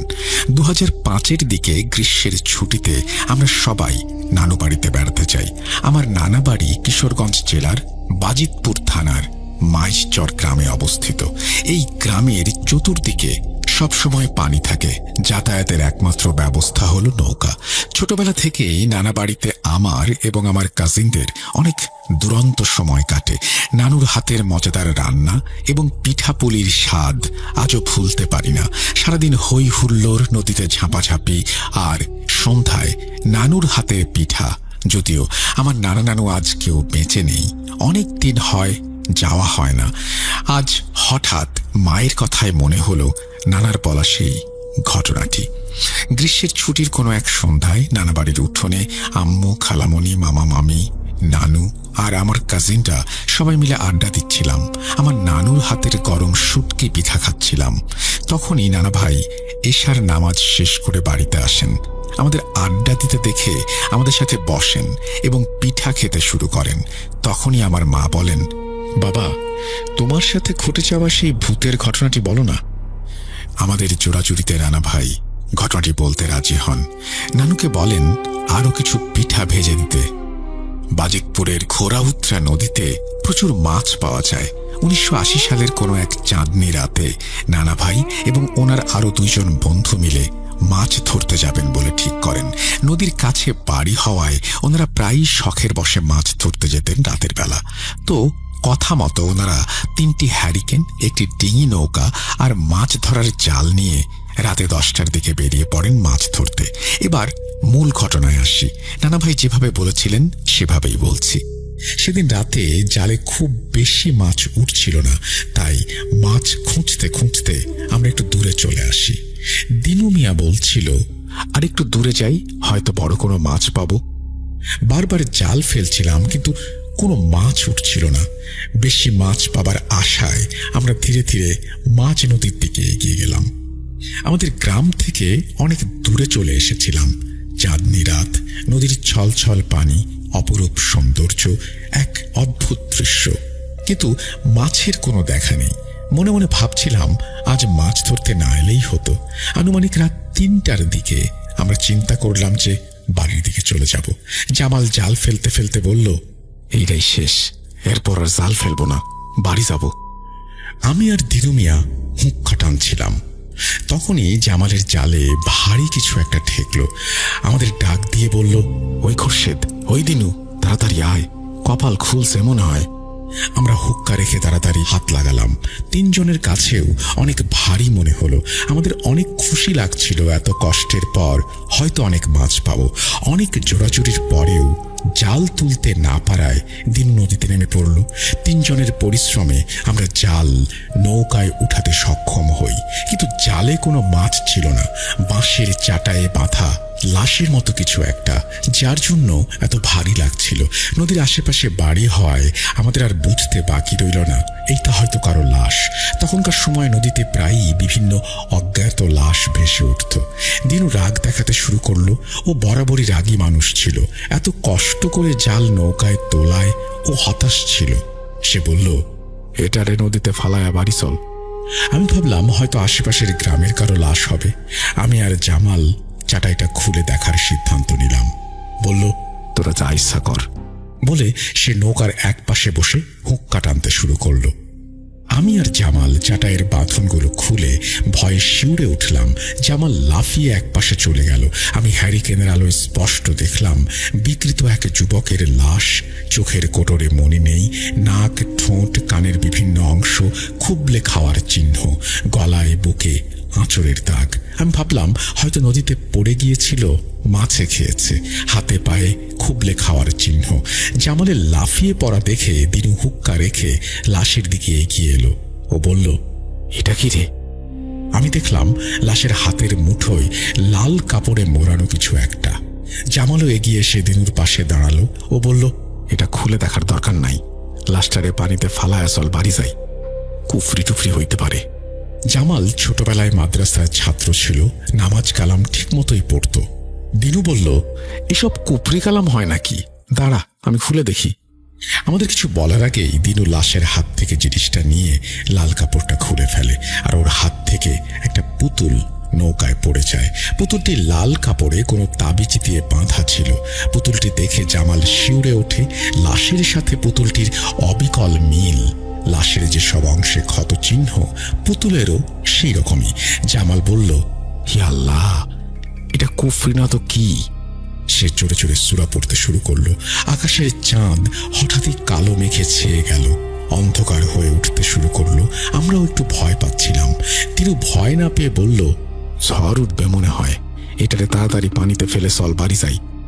আমরা আর কিছু না বলে চাটাইটা যেভাবে ছিল সেভাবে বেঁধে পানিতে ফেলে দেই। দিনু ওর হাতে থাকা লাল কাপড়টি আর নৌকা থেকে কাঠের পুতুলটি তুলে পানিতে ফেলে। পুতুলে বাঁধা থাকা তাবিজটা কখন আমাদের নৌকায় পড়ে যায় আমরা সেটা খেয়াল করিনি। আমরা গ্রাম থেকে অনেকটা দূরে চলে এসেছিলাম। ঝড় আসবে ভেবে আমরা তিনজনই জোরে জোরে দাঁড় বাইতে শুরু করি। এত জোরে দাঁড় বাইছিলাম, তবুও নৌকা এগোচ্ছিলই না। মনে হচ্ছে নদীতে যেন ঢেউ বেড়ে গেল। জামাল জোরে জোরে সুরা পড়ছে আর দাঁড় বাইছে। হঠাৎ আমার মনে হলো বৈঠায় যেন কিছু একটা বাঁধল। হ্যারিকেনের আলোয় দেখতে পেলাম চাটাই বাঁধা লাশ। আমাদের সাথে জামাল, দিনু ওরাও দেখতে পেল। সবার চেহারায় ভয়ের ছাপ। আমরা স্পষ্ট দেখলাম সেই ছাপ। কেউ কোনো কথা বলছে না। দিনু বৈঠা দিয়ে ধাক্কা দিয়ে লাশটাকে সরিয়ে আবার দাঁড় বাইতে শুরু করলো আর বলল, ঢেউয়ে মনে হয় লাশটা এদিকে চলে এসেছে। আমরা কিছু না বলে দাঁড় বাইছিলাম। নৌকার মাথায় কিছু একটা দাঁড়িয়ে আছে। বিদ্যুতের ঝলকানিতে আমরা দেখতে পেলাম সেই লাশটা হাত বাড়িয়ে আমাদের কাছে কিছু চাইছে। জামাল ইয়া আল্লাহ বলে চিৎকার দিয়ে জ্ঞান হারিয়ে ফেলল। আমার আর বুঝতে বাকি রইল না যে আমাদের সাথে খারাপ কিছু ঘটতে চলেছে। পরক্ষণেই বিদ্যুৎ চমকানোর আলোয় আবার দেখতে পেলাম লাশটি সেখানে নেই। দিনু জামালকে ধরতে গিয়ে দেখল যে পুতুলে বাঁধা তাবিজটা নৌকায় পড়ে আছে। দিনু তাবিজটা পানিতে ফেলে দিল, বলল, লাশটা খোলা উচিত হয় নাই রে। আমি উঠে গিয়ে পানির বোতল থেকে পানি নিয়ে জামালের মুখে ছিটা দিলাম। জামাল জ্ঞান ফিরে পেল। আমরা ওকে পানি খাওয়ালাম। ও কিছু না বলে স্তব্ধ হয়ে বসে রইল, যেন পাথর হয়ে গেছে। আমি আর দিনু আবার দাঁড় বাইতে শুরু করলাম। যেভাবেই হোক পারে যেতে হবে। কিন্তু আমরা যতই সামনে এগোচ্ছি সবকিছু দূরে সরে যাচ্ছে। আকাশে বিদ্যুৎ চমকাচ্ছে, ঠান্ডা বাতাসের শোঁ শব্দ আর পানিতে ছপ ছপ শব্দ, যেন পানির ওপর দিয়ে কেউ হেঁটে যাচ্ছে। হঠাৎ নৌকাটি এমন ভাবে নড়ে উঠল। দিনু বলল, এটা কি রে? হ্যারিকেনের আলোয় দেখলাম একটা বিভৎস হাত আমাদের নৌকা ধরে আছে। দিনু বৈঠা দিয়ে হাতটিতে আঘাত করলো। হাতটি নৌকা থেকে পানিতে চলে গেল। দিনু আমাকে বলল, তাড়াতাড়ি চল। হঠাৎই জামাল জোরে জোরে কান্না শুরু করলো। আমাদের যেন দম বের হয়ে আসছিল। মনে হচ্ছিল এ যাত্রায় আল্লাহ আমাদের বাঁচিয়ে দিক। রাত যেন শেষই হচ্ছে না। শোঁ শোঁ বাতাসে আমাদের কানে ভেসে আসছিল হাসির শব্দ, এক করুণ হাসি। আমরা সবাই আল্লাহ আল্লাহ করছিলাম। জামাল সূরা পড়ছিল আর বলছিল, এইটা হয়তো আমাদের শেষ রাত। এখান থেকে বেঁচে আর কেউ ফিরতে পারবো না। ফজরের আজানের শব্দ আমাদের কানে ভেসে আসলো। আস্তে আস্তে অন্ধকার কেটে যেতে শুরু করলো। নদীও শান্ত হলো। দিনের আলো ফুটতে শুরু করলো। আমরা দেখলাম আমরা গ্রাম থেকে খুব বেশি দূরে নেই। তাড়াতাড়ি দাঁড় বেয়ে নৌকা তীরে নিয়ে গেলাম। আমরা নৌকা থেকে নেমে কেউ কিছু না বলে যার যার বাড়িতে চলে গেলাম। বাড়িতে গিয়ে দেখলাম তোদের নানু সকালে নামাজ পড়তে উঠেছে। আমার এই অবস্থা দেখে আমাকে গোসল করার পানি দিল। জিজ্ঞেস করলো কি হয়েছে। আমি কিছু বললাম না। গোসল করে ঘুমাতে চলে গেলাম। তারপর আর কিছু মনে নেই। জ্ঞান ফেরার পর দেখতে পেলাম আমার পাশে বসে তোর নানু কান্না করছে। পাশের চেয়ারেই জামাল বসে আছে। জামাল বলল, আল্লাহ তোরে বাঁচাইছে। দিনু আর নাই রে বন্ধু। কষ্টে আমার বুকটা ফেটে যাচ্ছিল। আমি, জামাল, দিনু, আমরা সেই ছোটবেলা থেকে একসাথে বড় হয়েছি। দিনু নেই, দিনু নেই, এই কথাটা যেন মানতেই পারছিলাম না। জামাল বলল, বাড়ি যাওয়ার পর ওর জ্বর আসে। 3 দিন জ্বর ছিল। দিনু বাড়ি যাওয়ার পর ওর গলা থেকে পা পর্যন্ত নাকি অবশ হয়ে গিয়েছিল। বারবার নাকি বলতো, আমাকে ছেড়ে দে, ছেড়ে দে। ওর এই অবস্থা দেখে ওর পরিবারের লোকেরা পাশের গ্রামের একজন হুজুরকে নিয়ে আসে। হুজুরের বসে থাকা জিনের মাধ্যমে তিনি জানতে পারেন ওই লাশটা কালো জাদু করে নদীতে ফেলে দেওয়া হয়েছিল। দিনু ওই লাশটাকে আঘাত করায় এবং লাল কাপড়ে বাঁধা যে পুতুলটি ছিল তার গায়ে যে তাবিজটি ছিল সেটি খোলায় খারাপ জিনের আসর পড়েছে তার উপর। তাকে আর বাঁচানো যাবে না। দিনুর পরিবারের মানুষ অনেক চেষ্টা করেও ওকে বাঁচাতে পারল না। গতকাল দিনু মারা গেছে। এসব বলে জামাল আমাকে ধরে কান্না করতে শুরু করলো। ওই হুজুর আমাকে ও জামালকে দুটো তাবিজ দেন। আমি দেখলাম আমার বাঁ হাতে তাবিজটি বাঁধা আছে। নানা ভাই তার পাঞ্জাবির হাতা ওপরে তুলে তাবিজটি দেখালেন। তার হাতে এখনো তাবিজটি বাঁধা। তারপর এখনো নাকি প্রায়ই স্বপ্নে নানা ওই লাশটিকে দেখতে পান। এই বলে নানা ভাই তার ঘটনা শেষ করেন। ঘটনাটি বলার সময় নানা ভাইয়ের চোখের পানি দেখে বন্ধু হারানোর কষ্ট আমি উপলব্ধি উপলব্ধি করতে পেরেছিলাম। ভয়ে সবাই জড়সড় হয়ে বসেছিলাম। নানা ভাই যতদিন বেঁচে ছিলেন তাবিজটি ওনার হাতেই ছিল। 2010 অক্টোবরের 9 তারিখ নানা ভাই মারা যান। আল্লাহ ওনাকে বেহেশত নসিব করুন। ঘটনাটি ভালো লাগলে পড়ে শোনাবেন। আমার কাছে আরো ঘটনা আছে, এই ঘটনাটি সিলেক্টেড হলে সময় করে লিখে পাঠাবো। আজকের ঘটনাটি আমার সাথে শেয়ার করেছেন আমাদের এক পরিচিত বড় ভাই। উনি বেশ কিছুদিন আগে আমার সাথে ঘটনাটি শেয়ার করেছিলেন। ওনার বাড়ি মূলত নারায়ণগঞ্জ জেলায়। উনি মাঝে মাঝে কাজের কারণে চট্টগ্রাম আসেন। তো আমি চট্টগ্রামে থাকা অবস্থাতেই ওনার কাছ থেকে ঘটনাটি কালেক্ট করি, কিন্তু আসলে ঘটনাটি শেয়ার করার জন্য সেরকম স্কোপ আমি পাচ্ছিলাম না। যেহেতু স্কোপ আজ পেয়ে গেলাম, তাই আপনাদের জন্য রেকর্ড করতে বসলাম। আজকের ঘটনাটি যে ভাই আমাকে বলেছেন, আমি সঙ্গত কারণে তার পরিচয়টা উল্লেখ করতে পারছি না। আশা করছি আপনারা বুঝতে পারবেন ব্যাপারটা।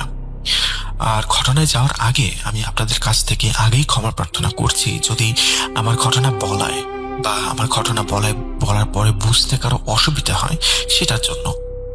তো চলুন বেশি দেরি না করে সরাসরি ভাইয়ের ঘটনায় চলে যাই। আমি ঘটনাটি তার ভাষাতেই বলার চেষ্টা করছি। আসসালামু আলাইকুম। আশা করি আপনারা সবাই অনেক ভালো আছেন। আজ আমি আপনাদের সাথে যে ঘটনাটি শেয়ার করতে যাচ্ছি সেটা খুবই অদ্ভুত একটা ঘটনা। এটি এমন একজন মানুষের জীবনের অভিজ্ঞতা যিনি আধ্যাত্মিক জগতের অনেক গভীর সত্যকে খুব কাছ থেকে দেখেছেন। আমরা সচরাচর জিন বা অশরীরী নিয়ে যেসব গল্প শুনি সেখানে ভয়ঙ্কর সব অবয়ব বা চিৎকার চেঁচামেচির বর্ণনা থাকে, কিন্তু আজকের ঘটনাটি ভিন্ন। এখানে ভয়টা কোনো বিকট দর্শনে নয়, বরং ভয়টা মিশে আছে নিস্তব্ধতায়, বাতাসের ভারী হয়ে ওঠায় এবং আমাদের চারপাশের চেনা পরিবেশের অচেনা আচরণের মধ্যে। যিনি এই ঘটনার মূল সাক্ষী, উনাকে আমরা সম্মানের সাথে আলিম সাহেব বলে সম্বোধন করি। আলিম সাহেব একজন অত্যন্ত পরহেজগার এবং জ্ঞানী মানুষ। ওনার জীবনে ঘটে যাওয়া এই 3টি ঘটনা আমাদের চোখে আঙুল দিয়ে দেখিয়ে দেয় এই দৃশ্যমান জগতের বাইরেও এমন এক অদৃশ্য জগৎ রয়েছে যার নিয়ম কানুন আমাদের চিন্তার অতীত। ঘটনাটি আজ থেকে বেশ কয়েক বছর আগের। আলেম সাহেবের জবানিতে সেই হাড়হিম করা ঘটনাটি আমি আপনাদের শোনাচ্ছি। আমরা চলে যাচ্ছি সেই সময়ে যখন বাংলাদেশের গ্রামগুলো ছিল আরো বেশি নিঝুম আর রাতের অন্ধকার ছিল আরো বেশি রহস্যময়। ঘটনার সূত্রপাত হয়েছিল একটি দাওয়াতকে কেন্দ্র করে। আলেম সাহেবের কাছে সিলেটের প্রত্যন্ত অঞ্চল থেকে একটি দাওয়াত আসে। জায়গাটি ঠিক শহরের কোলাহল থেকে অনেকটা দূরে, যেখানে চা বাগানের সীমানা মিশে গিয়েছে গভীর জঙ্গলের সাথে। সেখানকার এক পীর সাহেব, যিনি এই অঞ্চলের অত্যন্ত সম্মানিত ব্যক্তিত্ব, তিনি আলেম সাহেবকে বিশেষ অনুরোধ করেছিলেন তাদের বাৎসরিক ওরস মাহফিলে উপস্থিত থাকার জন্য। আলেম সাহেব সাধারণত এত দূরের সফর এড়িয়েই চলেন, কিন্তু পীর সাহেবের আন্তরিকতা এবং বারবার অনুরোধে তিনি আর তা করতে পারলেন না। সফরের প্রস্তুতি শুরু হয়ে গেল। ঢাকা থেকে সিলেটের সেই গন্তব্যে পৌঁছাতে তখন প্রায় 2 দিনের ধাক্কা। আলেম সাহেব এবং উনার কয়েকজন সফর সঙ্গী মিলে রওনা হলেন। উনারা যখন সেই গন্তব্যের কাছাকাছি পৌঁছালেন তখন সূর্য প্রায় ডুবে এসেছে।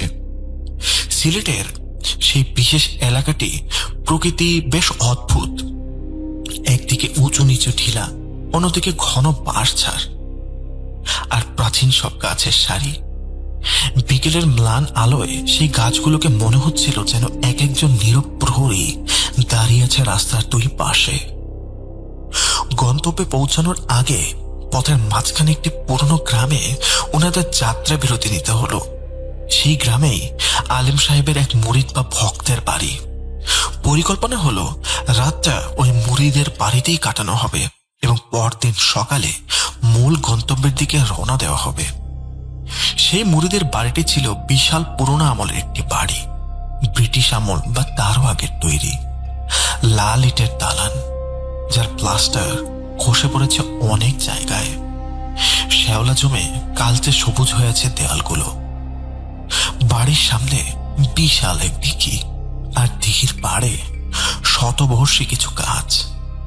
গাছ বললে ভুল হবে, আসলে সেগুলো বট গাছ। সন্ধ্যার আজান যখন দিঘির পানি ছুঁয়ে ভেসে আসছিল, তখন পরিবেশটা কেমন যেন ভারী হয়ে উঠছিল। আলেম সাহেব গাড়ি থেকে নামতেই অনুভব করলেন এই বাড়ির বাতাসে কিছু একটার উপস্থিতি আছে, কিন্তু একটা যা সাধারণ মানুষের চোখে পড়ে না। কিন্তু ওনার মতো আধ্যাত্মিক মানুষ এসব টের ঠিকই পান।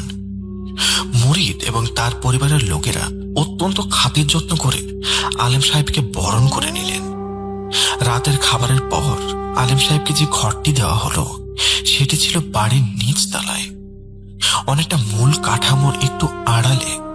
এই ঘরটির সাথে একটি পুরনো সিঁড়ি নেমে গেছে মাটির নিচে, যেটা একসময় বেসমেন্ট হিসেবে ব্যবহৃত হতো বা মাটির নিচের গোপন ঘর হিসেবে ব্যবহৃত হতো। বাড়ির লোকেরা আলেম সাহেবকে জানালেন, হুজুর, এই দিকটায় সাধারণত কেউ আসে না, তাই এরকম নিরিবিলি, আপনার ইবাদত বন্দেগীতে কোনো ব্যাঘাত ঘটবে না। রাত গভীর হলো। গ্রামের নিস্তব্ধতা যেন কানের পর্দায় তালা লাগিয়ে দিল। বাইরে মাঝে মাঝে রাত জাগা পাখির ডাক ছাড়া আর কোনো শব্দই নেই। আলেম সাহেব অজু করে জায়নামাজে দাঁড়ালেন।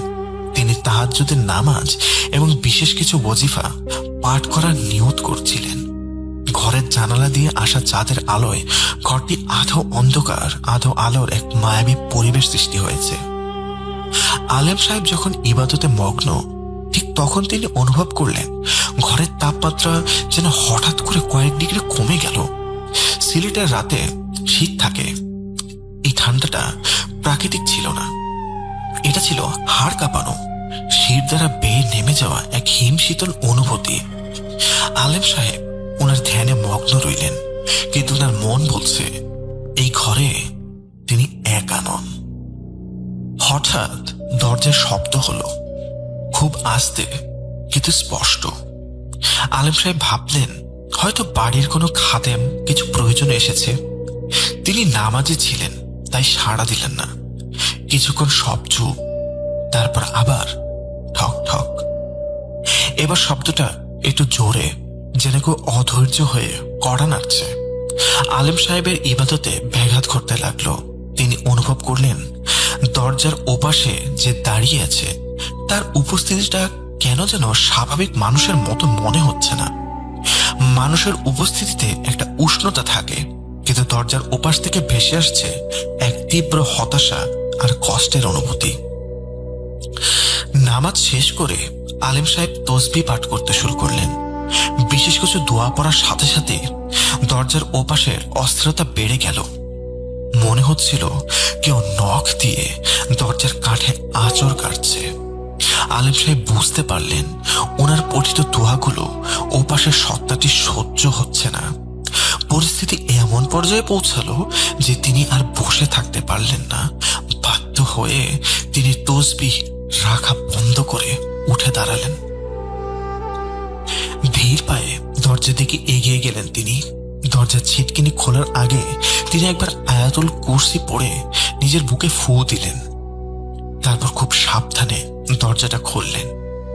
দরজা খুলতেই যে দৃশ্যটি আলেম সাহেব দেখলেন তা ওনার মতো শক্ত মনের মানুষকেও মুহূর্তের জন্য স্তম্ভিত করে দিল।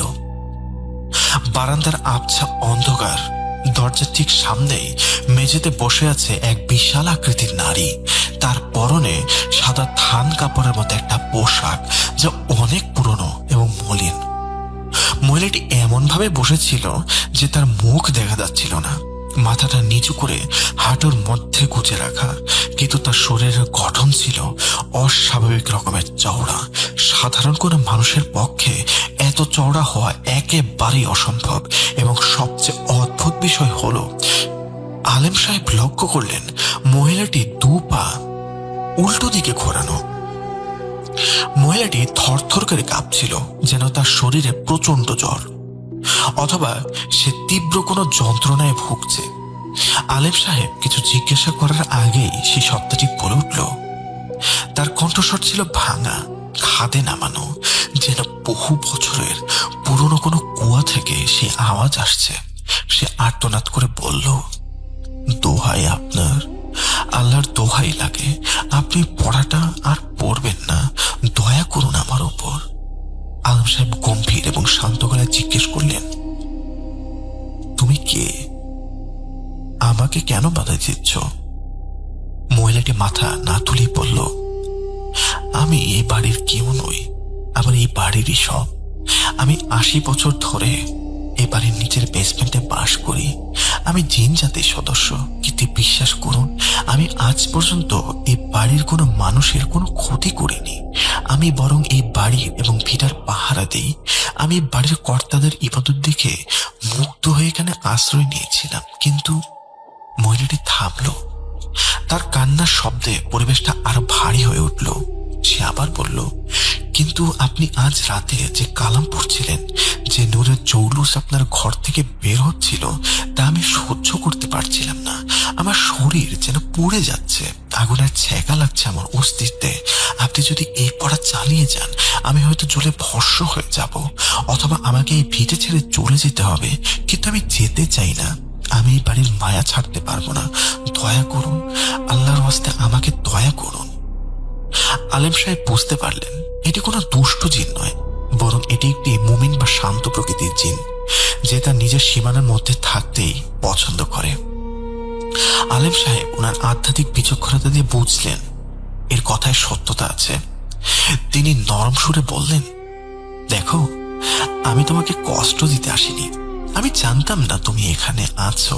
ঠিক আছে, আমি আমার বিশেষ আমল বন্ধ করছি। তুমি তোমার জায়গায় ফিরে যাও। তবে মনে রেখো, এই বাড়ির কোনো মানুষের ক্ষতি যেন না হয়। মহিলাটি কৃতজ্ঞতায় যেন আরো নুয়ে পড়ল। সে বলল, আমি কথা দিচ্ছি, আমি আজীবন এই বাড়ির পাহারাদের হয়েই থাকবো। আপনারা নিশ্চিন্তে ঘুমান। বলার সাথে সাথেই চোখের পলকে সেই বিশাল অবয়বটি যেন বাতাসের সাথে মিশে গেল। কোনো ধোঁয়া নয়, কোনো জাদুকরি ভ্যানিশিং নয়, ঠিক যেন অন্ধকারের ছায়া সরে যাওয়ার মতো করে নেই হয়ে গেল। আলেম সাহেব দরজা বন্ধ করে দিলেন। সেই রাতে তিনি আর ওই বিশেষ ওয়াজিফা পাঠ করলেন না, সাধারণ জিকির করে শুয়ে পড়লেন। পরদিন সকালে ফজরের নামাজের পর বাড়ির কর্তা এবং এলাকার পীর সাহেবের সাথে আলেম সাহেব নাস্তার টেবিলে কথা বললেন। আলেম সাহেব প্রসঙ্গক্রমে রাতের ঘটনাটি বললেন। তিনি জানতে চাইলেন তারা কি জানে তাদের বাড়ির নিচে কে থাকে। বাড়ির মালিক, এক বৃদ্ধ ভদ্রলোক, ম্লান হাসলেন। তিনি চায়ের কাপে চুমুক দিয়ে বললেন, হুজুর, আমরা জানি। আমাদের দাদা পর্দাদারা বলে গেছেন এই বাড়ির বেসমেন্টে একজন বিবির বসবাস। উনি জিন জাতির, কিন্তু আমাদের পরিবারই একজন হয়ে বহুকাল ধরে তিনি রয়েছেন।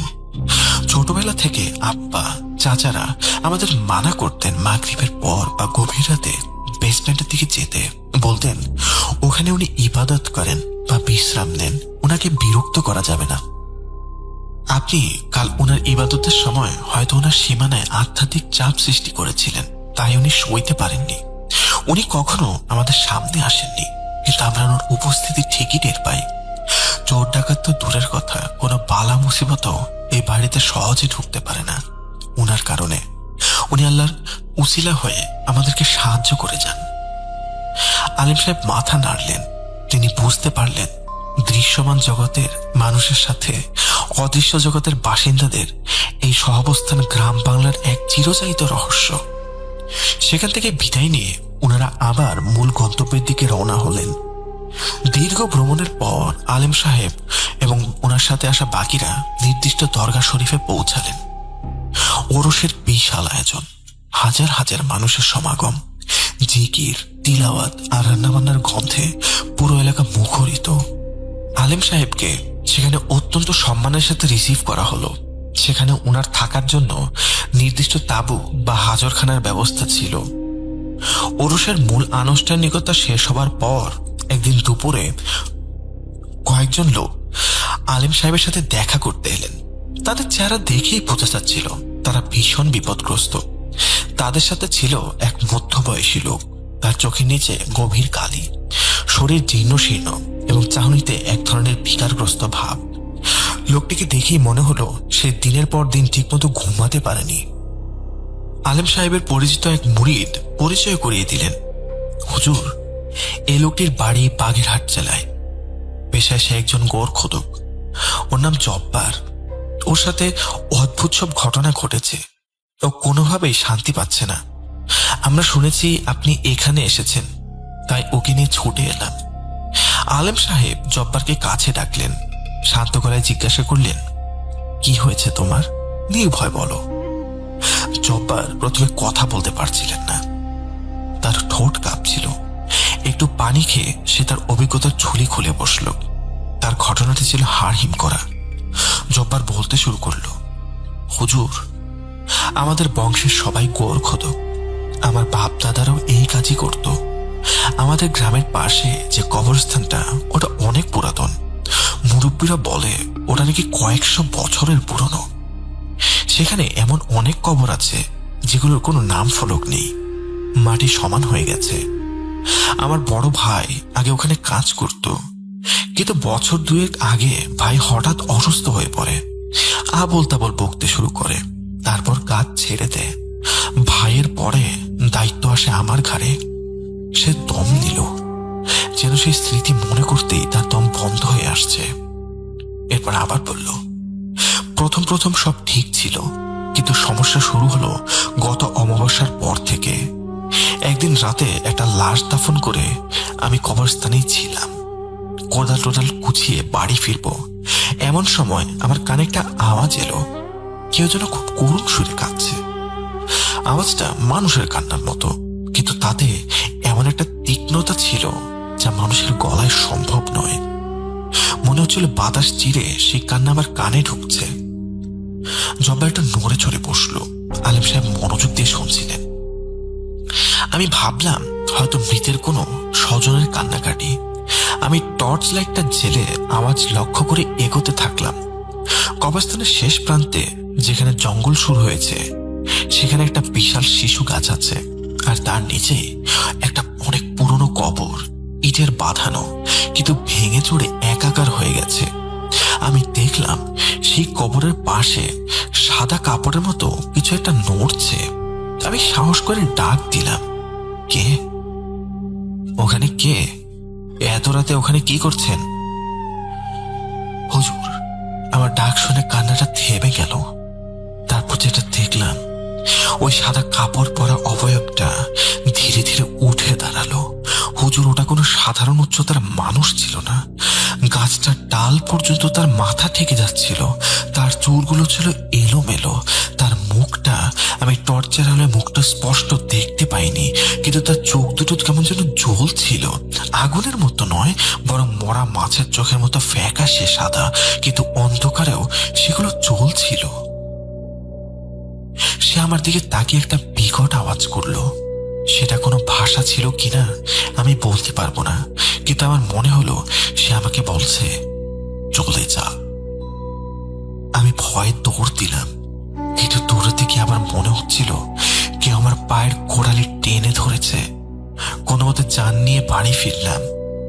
সেই রাত থেকে আমার শান্তি হারাম হয়ে গেছে হুজুর। আমি যখনই রাতে ঘুমাতে যাই, স্বপ্নে দেখি ওই লম্বা মহিলাটা আমার শিয়রে দাঁড়িয়ে আছে। আর যখনই আমি বাধ্য হয়ে কাজের জন্য রাতে কবরস্থানে যাই, আমি তাকে দেখি সে সবসময় পুরনো কবরটার আশেপাশে থাকে। আমিও কবরের কাছে গেলেই সে আমাকে ধাওয়া করে।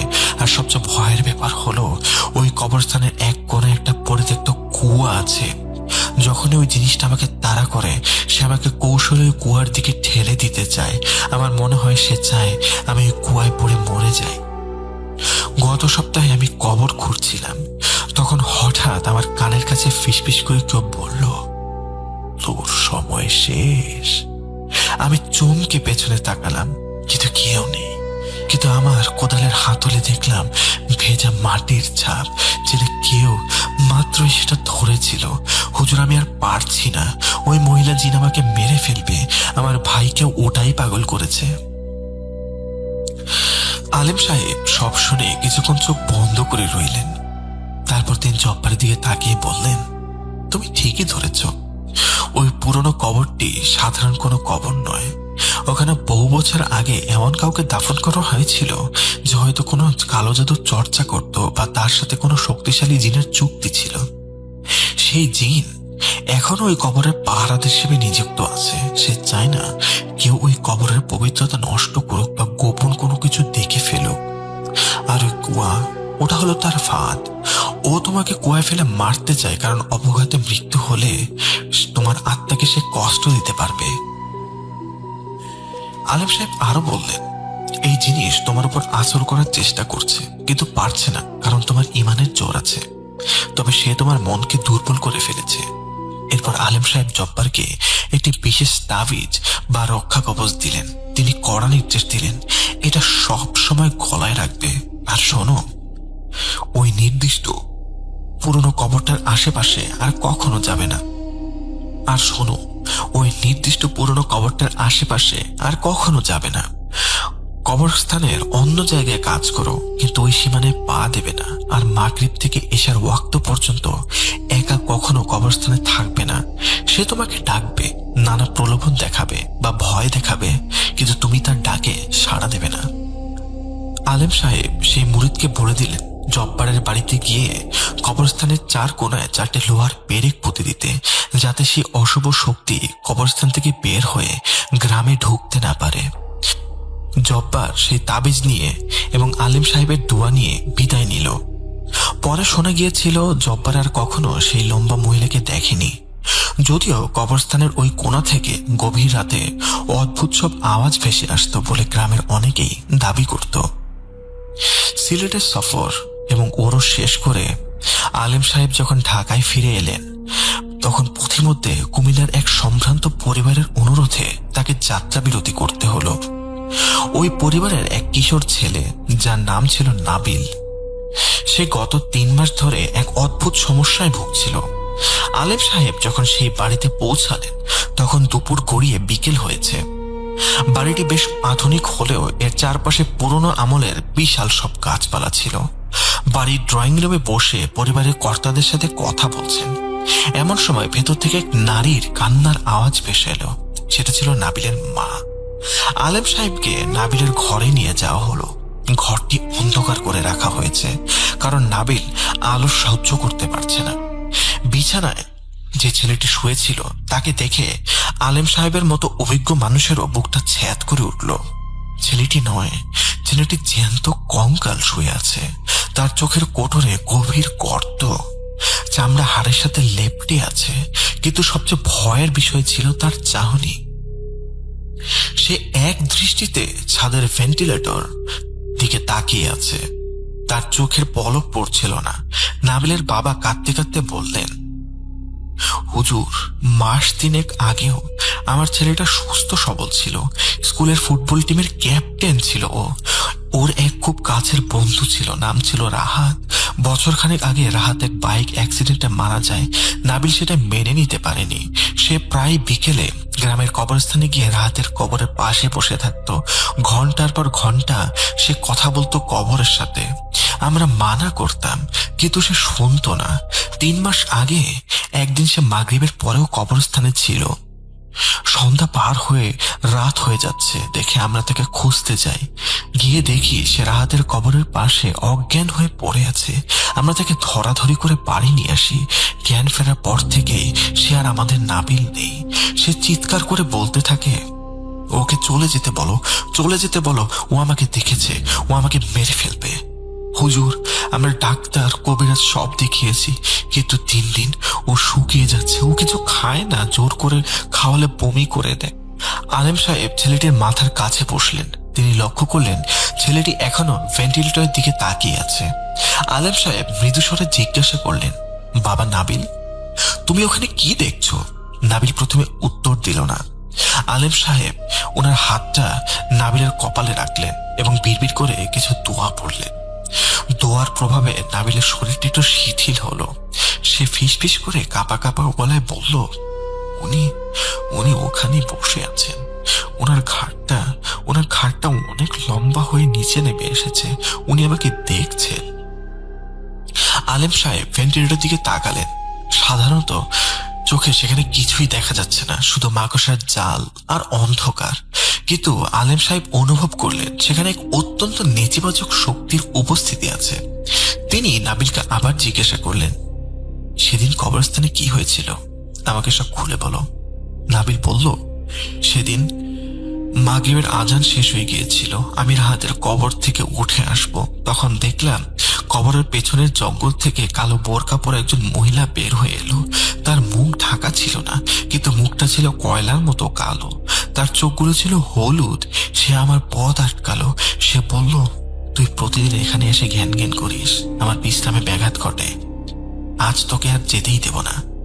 তারপর তারপর সে আমাকে শূন্যে তুলে আছাড় মারলো। সে আমার বুকের উপর উঠে বসলো। তার ওজন ছিল যেন পাহাড়ের মতো। আমি জ্ঞান হারলাম। নাবিল কাঁপতে লাগলো। এখন এখন সে সবসময় আমার সাথে থাকে। আপনারা যখন কেউ ঘরে থাকেন, সে ভেন্টিলেটর বা জানালার বাইরে বসে থাকে, আর আমি একা হলে সে কাছে চলে আসে। সে বলে সে আমাকে নিয়ে যাবে, সে আমাকে মেরে ফেলবে। আলেম সাহেব বুঝলেন এটি একটি পজেশন কেস। কবরস্থানের ওই জিনটি নাবিলের শোক এবং দুর্বল মানসিকতার সুযোগ নিয়ে তার উপর ভর করেছে, এবং যেহেতু মাগরিবের সময় তাদের পথে বাধা সৃষ্টি করেছিল, তাই সে ক্ষুব্ধ হয়েছে। আলেম সাহেব বাড়ির লোকদের বললেন, আপনারা কেউ কি এই বাড়িতে বা এই ঘরের আশেপাশে অস্বাভাবিক কোনো শব্দ শুনেছেন? নাবিলের মা বললেন, হুজুর, এই ঘরের সাথেই একটা স্টোর রুম আছে। ওটা আমরা গত 5 বছর ধরে ব্যবহার করি না, তালা বন্ধ থাকে। গত কয়েক বছর রাতে ওই স্টোর রুম থেকে বেশ ধূপধাপ শব্দ আসে, মনে হয় কেউ যেন ভারী ভারী কিছু আছাড় মারছে, আর মাঝে মাঝে কোন মহিলার কান্নার আওয়াজ ভেসে আসে। আলেম সাহেব বললেন, আমাকে ওই স্টোর রুমটা দেখান। স্টোর রুমের দরজার সামনে গিয়ে আলেম সাহেব দাঁড়ালেন। দরজার নিচে দিয়ে ঠান্ডা বাতাস বের হচ্ছিল। আলেম সাহেব বুঝতে পারলেন দিনটি নাবিলকে কষ্ট দেওয়ার ফাঁকে ফাঁকে এ অন্ধকার ঘরে বিশ্রাম নেয়। আলেম সাহেব সিদ্ধান্ত নিলেন তিনি আজ রাতেই এর ফয়সালা করবেন। তিনি বাড়ির সবাইকে অজু করে পবিত্র হয়ে নিতে বললেন এবং নাবিলের ঘরে বসতে বললেন। তিনি নিজে স্টোররুমের দরজার সামনে একটি আসন পেতে বসলেন। সাথে নিলেন এক বাটি পানি, কিছু সরিষা এবং আগরবাতি। তিনি উচ্চ স্বরে তেলাওয়াত শুরু করলেন। কোরআনের আয়াতগুলোর ধ্বনি পুরো বাড়িতে গুম গুম শব্দে বাজতে লাগলো। পড়ার সাথে সাথে স্টোররুমের ভেতর থেকে বিকট শব্দ শুরু হলো। মনে হলো ভেতরে কেউ দেওয়ালগুলো ভেঙে ফেলার চেষ্টা করছে। নাবিলের ঘর থেকে নাবিলের চিৎকার শোনা গেল, ও চলে যাচ্ছে, ও রেগে গেছে, ও আমাকে মারতে আসছে। আলেম সাহেব তার গলার স্বর আরো উঁচু করলেন। তিনি জিনটিকে উদ্দেশ্য করে বললেন, তোকে আমি আল্লাহর কালামের বিড়ি দিয়ে বাঁধলাম। তুই মাসুম বাচ্চাকে ছেড়ে চলে যাবি নাকি চলবি? স্টোররুমের ভেতর থেকে এবার স্পষ্ট নারী কণ্ঠ ভেসে এলো। সেই কণ্ঠ মানুষের নয়, হিংস্র কোনো পশুর গর্জনের মতো। আমি যাব না, ও আমার, আমি ওকে নিয়ে যাব। আলেম সাহেব এক মুষ্টি সরিষা নিয়ে কিছু দোয়া পরে দরজার দিকে ছুঁড়ে মারলেন। সাথে সাথে ভেতর থেকে অমানসিক আর্তনাদ শোনা গেল, জ্বলে গেল, জ্বলে গেল, আমাকে ছেড়ে দাও। আলেম সাহেব বললেন, তুই ওয়াদা কর, তুই আর কখনো এই ছেলের কাছে বা বাড়িতে আসবি না। তুই এখনই এই এলাকা ছেড়ে চলে যাবি। ভেতর থেকে কান্নার শব্দ এলো। আমি যাচ্ছি, আমি যাচ্ছি, আমাকে আর জ্বালিও না। আলেম সাহেব অনুভব করলেন বাতাসের ভারী ভাবটা কেটে যাচ্ছে। তিনি একটি লোহার পেরেক নিয়ে দরজার চৌকাঠে পুঁতে দিলেন, যেন সেই সত্তাটি আর কখনোই ঘরে ঢুকতে না পারে। তিনি ঘোষণা করলেন, আল্লাহর হুকুমে তুই আজ থেকে এখানে নিষিদ্ধ। কিছুক্ষণ পর সব শান্ত হয়ে গেল। আলেম সাহেব ঘর্মাক্ত শরীরে উঠে দাঁড়ালেন। তিনি নাবিলের ঘরে গেলেন। দেখলেন নাবিল গভীর ঘুমে আচ্ছন্ন। তার মা বললেন, হুজুর, গত 3 মাসে ও এভাবে কখনোই ঘুমায়নি। আলেম সাহেব বললেন, আলহামদুলিল্লাহ, বিপদ কেটে গেছে। তবে ছেলেটাকে কিছুদিন সাবধানে রাখবেন। ওকে আর কখনো ওই কবরস্থানে একা কিছুতেই যেতে দেবেন না। ওর শরীর এখন দুর্বল, তাই কিছুদিন ওয়াজিফা পরে ফু দিয়ে দেবেন। আলেম সাহেব এরপর 3 দিন সেই বাড়িতে ছিলেন। তিনি নাবিলকে সম্পূর্ণ সুস্থ হওয়া পর্যন্ত পর্যবেক্ষণ করলেন। নাবিল ধীরে ধীরে খেতে শুরু করলো। তার চোখের নিচে কালি দূর হতে লাগলো।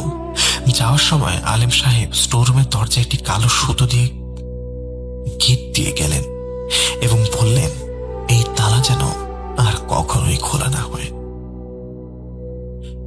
প্রিয় লিসেনার্স, এই ছিল আজকের ঘটনা। আশা করি আপনাদের কাছে ঘটনাটি ভালো লেগেছে। যদি ভালো লাগে তাহলে আমাদেরকে জানাবেন, আর যদি না লাগে তবুও জানাবেন। আমি সাকিব, আমার বাসা ঝিনাইদহ জেলা মহেশপুর থানা পরানপুর গ্রাম। তো যে ঘটনাটা আমার সাথে ঘটে গিয়েছে সেটা আমি আপনাদের মাঝে শেয়ার করতে চাচ্ছি। তো কথা না বাড়িয়ে চলুন ঘটনায় যাওয়া যাক। প্রথমেই আমি আমার বাড়ির বিবরণটা দিই। আমাদের বাসাটা সামনে 3টা রুমের একটা ফ্ল্যাট, মানে সামনাসামনি 2টা ফ্ল্যাট, 2টায় 3টা রুম করে, আর পাশ দিয়ে মনে করেন যে রান্নাঘর ওয়াশরুম দিয়ে ঘেরা আর কি। সো আমি বা আমার ভাইয়া দুইজনই বাসার বাইরে থাকি। আমি পড়াশোনার কাজে, আমার ভাইয়া চাকরির কাজে বাইরে থাকে। সো আমাদের একটা রুম খালি পড়ে থাকে। রুমের ভিতরে সোফা আছে, ফ্রিজ আছে, আর আমার আব্বু ও আমার চাচার মোটরসাইকেল রাখা থাকে। তাছাড়া যখন আমি বাসায় যাই তখন আমি ওই রুমে ঘুমাই, আর যখন ভাইয়া বাসায় যাই তখন ভাইয়া ওই রুমে ঘুমাই। তাছাড়া রুমটা মানে পড়ে থাকে আর কি, খালি পড়ে থাকে। আমার আব্বু আম্মু অন্য রুমে ঘুমায় আর কি। তো আগে দেখতাম যখন বাসায় 2 ভাই থাকতাম, দেখতাম আমার ভাইয়া রাত্রে চিল্লায় উঠতো। তো মা ঘুম ভাঙতো, আমাদের সবাই ঘুম ভেঙে যেত, চাচারা উঠতো কি হয়েছে কি হয়েছে। ও রুম থেকে বেরিয়ে এসে ওর গাটা ঘামা, ও কিছু বলতে পারতো না। পরে আবার ক্লান্ত শরীর নিয়ে ঘুমায় পড়তো। তো এটা অতটা আমরা মাথায় নিতাম না। আর ভাইয়া যখন আসতো তখন আমি আব্বুদের সাথে থাকতাম, আব্বুদের রুমে। তো আমার আব্বু নিতান্তই বলতো যে ও রাত্রে 1টা 2টা পর্যন্ত বাইরে থাকে, এই জন্য হয়তো ওই হুট করে হয়তো একটু ভয় পেয়ে গেছে, না অতটা আমলে নিত না আর কি। যাই হোক, তো ভাইয়া মানে বেশি বাসায় আসতো না, ওই 4 মাস 5 মাস পর পর বাসায় আসতো, 10-12 দিন করে বাসায় থাকতো আর কি, ছুটতে, এরকম আর কি। সো এগুলো যখন কেউ আমলে নিত না, আমলে নেওয়া হয় তখন যখন ব্যাপারগুলো আমার সাথে ঘটে। তো একদিন আমিও বাসায় গেলে, আমার বাসায় আমার বন্ধু ভাইয়ারা, স্বাস্থ্য ভাইয়ারা আসে, ওদের সাথে আড্ডা দিতে দিতে তাও আপনার 12টা 1টা বেজে যায়, তখন রুমে এসে ঘুমায়। তো একদিন এক রাতে আমরা একটা পিকনিক করছিলাম প্রাইমারি স্কুলে। পিকনিক শেষ করে মনে করেন যে যার বাসায় চলে যায়, আমিও আমার বাসায় হাত মুখ দিয়ে রুমে শোয়ার জন্য চলে যাই। তো রুমে যে রুম লক করে মানে ঘুমাতে যাব, তো ঘুমানোর আগে সবার যেরকম মন করেন একটা ব্যাড হ্যাবিট আছে ফোন চালানো, আমিও তার বাইরে নই, আমিও ফোন চালাতে থাকি। তো একটা পর্যায়ে এসে ফোনটা আমার মুখের উপর পড়া শুরু করে, মানে ঘুমের একটা ভাব চলে এসছে। তখন আমার ফোনটা মনে করেন যে মানে ঘুমাই গেছে আর কি, খেয়াল নাই অতটা। তো সম্ভবত কারেন্ট ছিল না, তো আমি ঘুমিয়ে রয়েছি। আমাদের বক্স খাট তো অনেক বড়, ঘুমাইতে ঘুমাইতে এক কর্নারে চলে গেছে আর কি। তো যখন ব্যাপারটা আমার সাথে ঘটে তখন আমি বুঝলাম আমি খাটের এক কর্নারে আছি, মানে এক সাইডে আর কি। তো ঘুমানো হুট করে কারেন্ট নাই, মানে কি একটা ইয়েতে আমার মানে শুয়ে রয়েছে, এমন হয় না বিকালের একটা বা ভাত মানে দুপুরে ভাত খাওয়ার পরে একটা ভাত ঘুম দিলে যেমন হয় না, যে আপনি ঘুমায়ে আছেন কিন্তু আপনার ওঠার কোনো ক্ষমতা নাই বা চোখ মেলতেও পারছে না, কিন্তু আপনি আশেপাশে বুঝতে পারছেন কি হচ্ছে না হচ্ছে। সরি রাসেল ভাইয়া, আমার মানে আমি রাত্রে ভয়েস রেকর্ডটা করতেছি, তো আমার বাসার পাশে কুকুরে ডাকাডাকি করতেছে। সো আমরা যেখানে ছিলাম আর কি।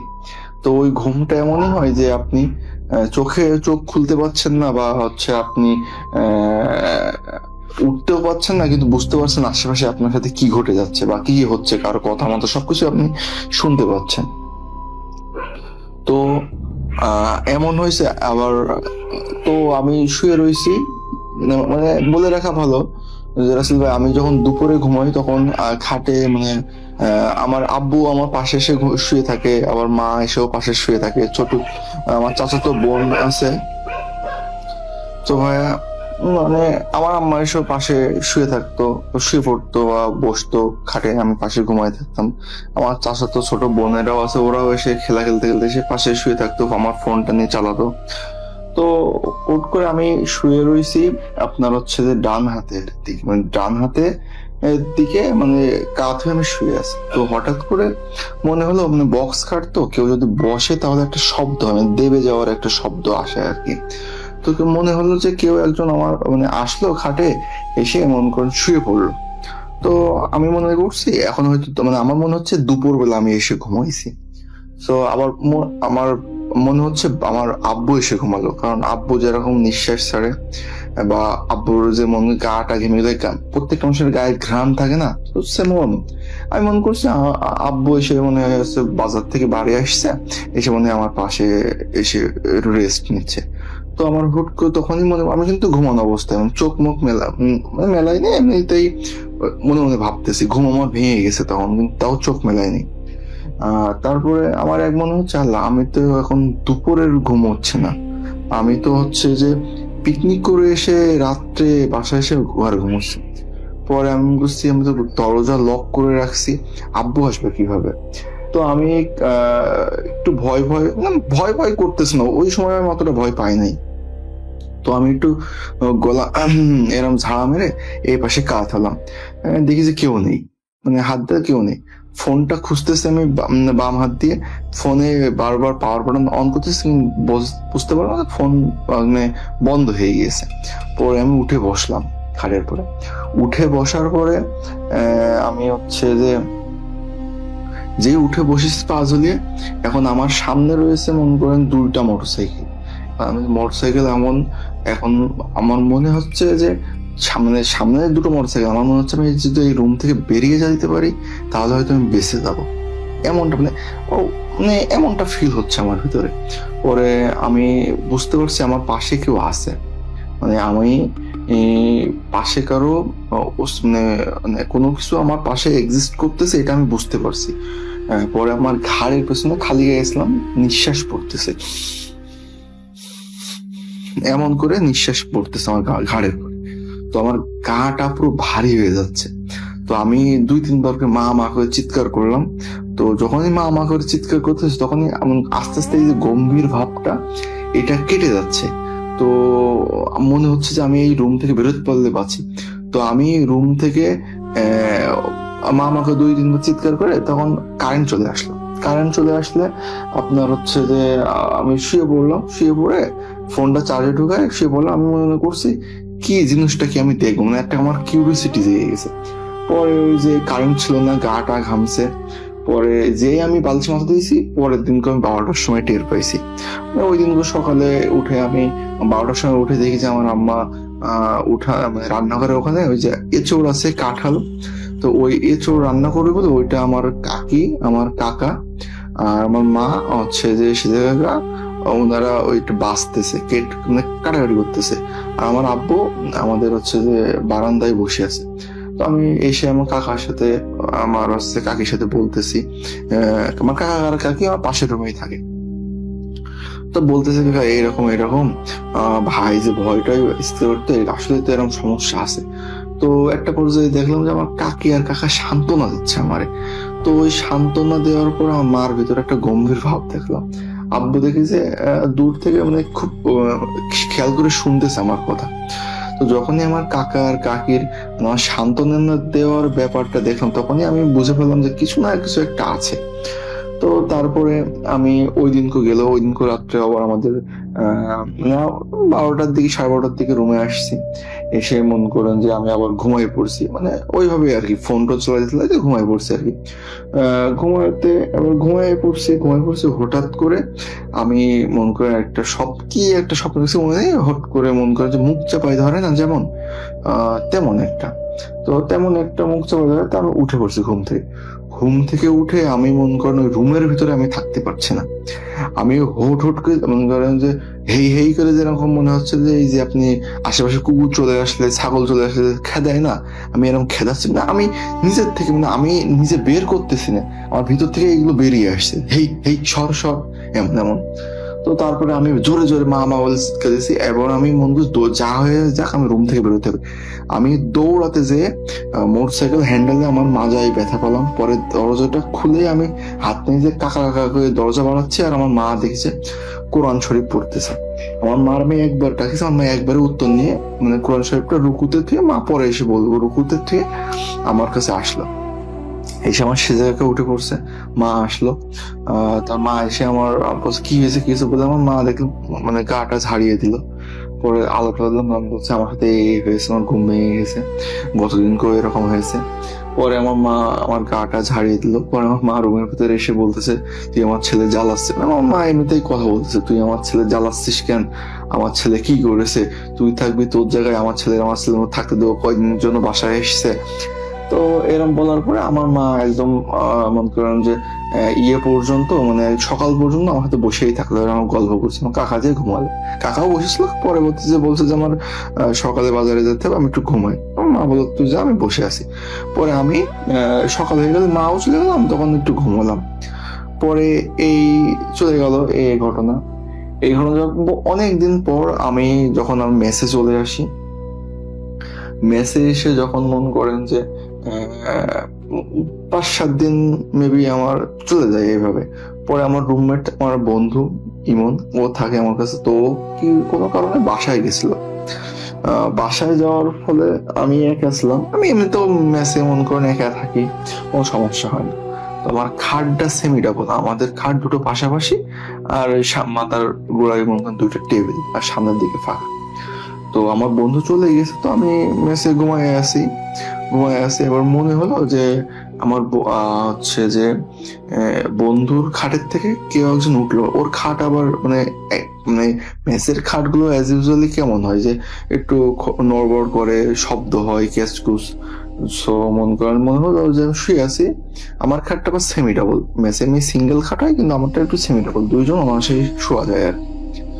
তো মনে হলো যে আমার বন্ধুর খাটের থেকে কেউ একজন উঠে এসে আস্তে আস্তে আমার পার গোড়া এসে আমার পাশে শুয়ে পড়লো।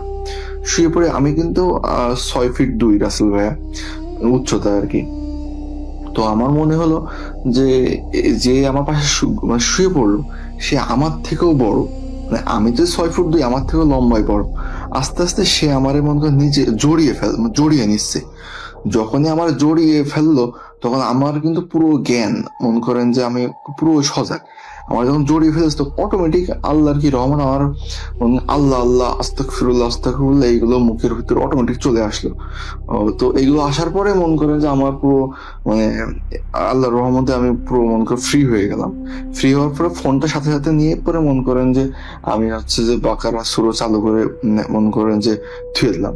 আমার আম্মু মাঝে মাঝে আমার মা বলতো যে রুমে যখন একা থাকবি তখন সূরা বাকারা, সূরা মুলক এইগুলো আর রহমান এইগুলো চালু করে রাখবি বা শুনবি, ভালো হবে এই জন্য। তো ফ্রি হয়ে গেলাম। পরে আমি মায়ের কাছে সকালে ফোন দিলাম, মা এরকম। মা বলতেছে তুই নামাজ পড়িস, তো নামাজ কি ছেড়ে দিয়েছিস? আমি বলছি নামাজ ওই 1 ওয়াক্ত 2 ওয়াক্ত করে হয়, 5 ওয়াক্ত হয় না। বলছে 5 ওয়াক্ত পড়ার চেষ্টা করো, আমিও দোয়া করছি, কিছু হবে না। তো রাসেল ভাই এই ছিল আমার ঘটনা। আর ঘটনাটা যদি সিলেক্ট হয় তাহলে আমারও একটু সমস্যা ছিল, এখন আল্লাহর রহমতে নাই। আমার খালা বাসায় একটু সমস্যা আছে, একটু বলতে অনেকটাই। আমার খালাতো ভাইয়ের মানে ওদের বাড়িটাই একটু অন্যরকম জায়গায়। তো আমার খালাতো ভাইয়ের মন অনেক সমস্যা, অনেক কবিরাজ দেখাচ্ছে, কোনো কিছু হচ্ছে না। ওদের পুরো ফ্যামিলিতে মন করেন এখন অনেক খারাপ অবস্থা। যদি আমার এই ঘটনাটা সিলেক্ট হয় বা না হয় কোনো আপত্তি নাই, আপনি তো শুনবেন।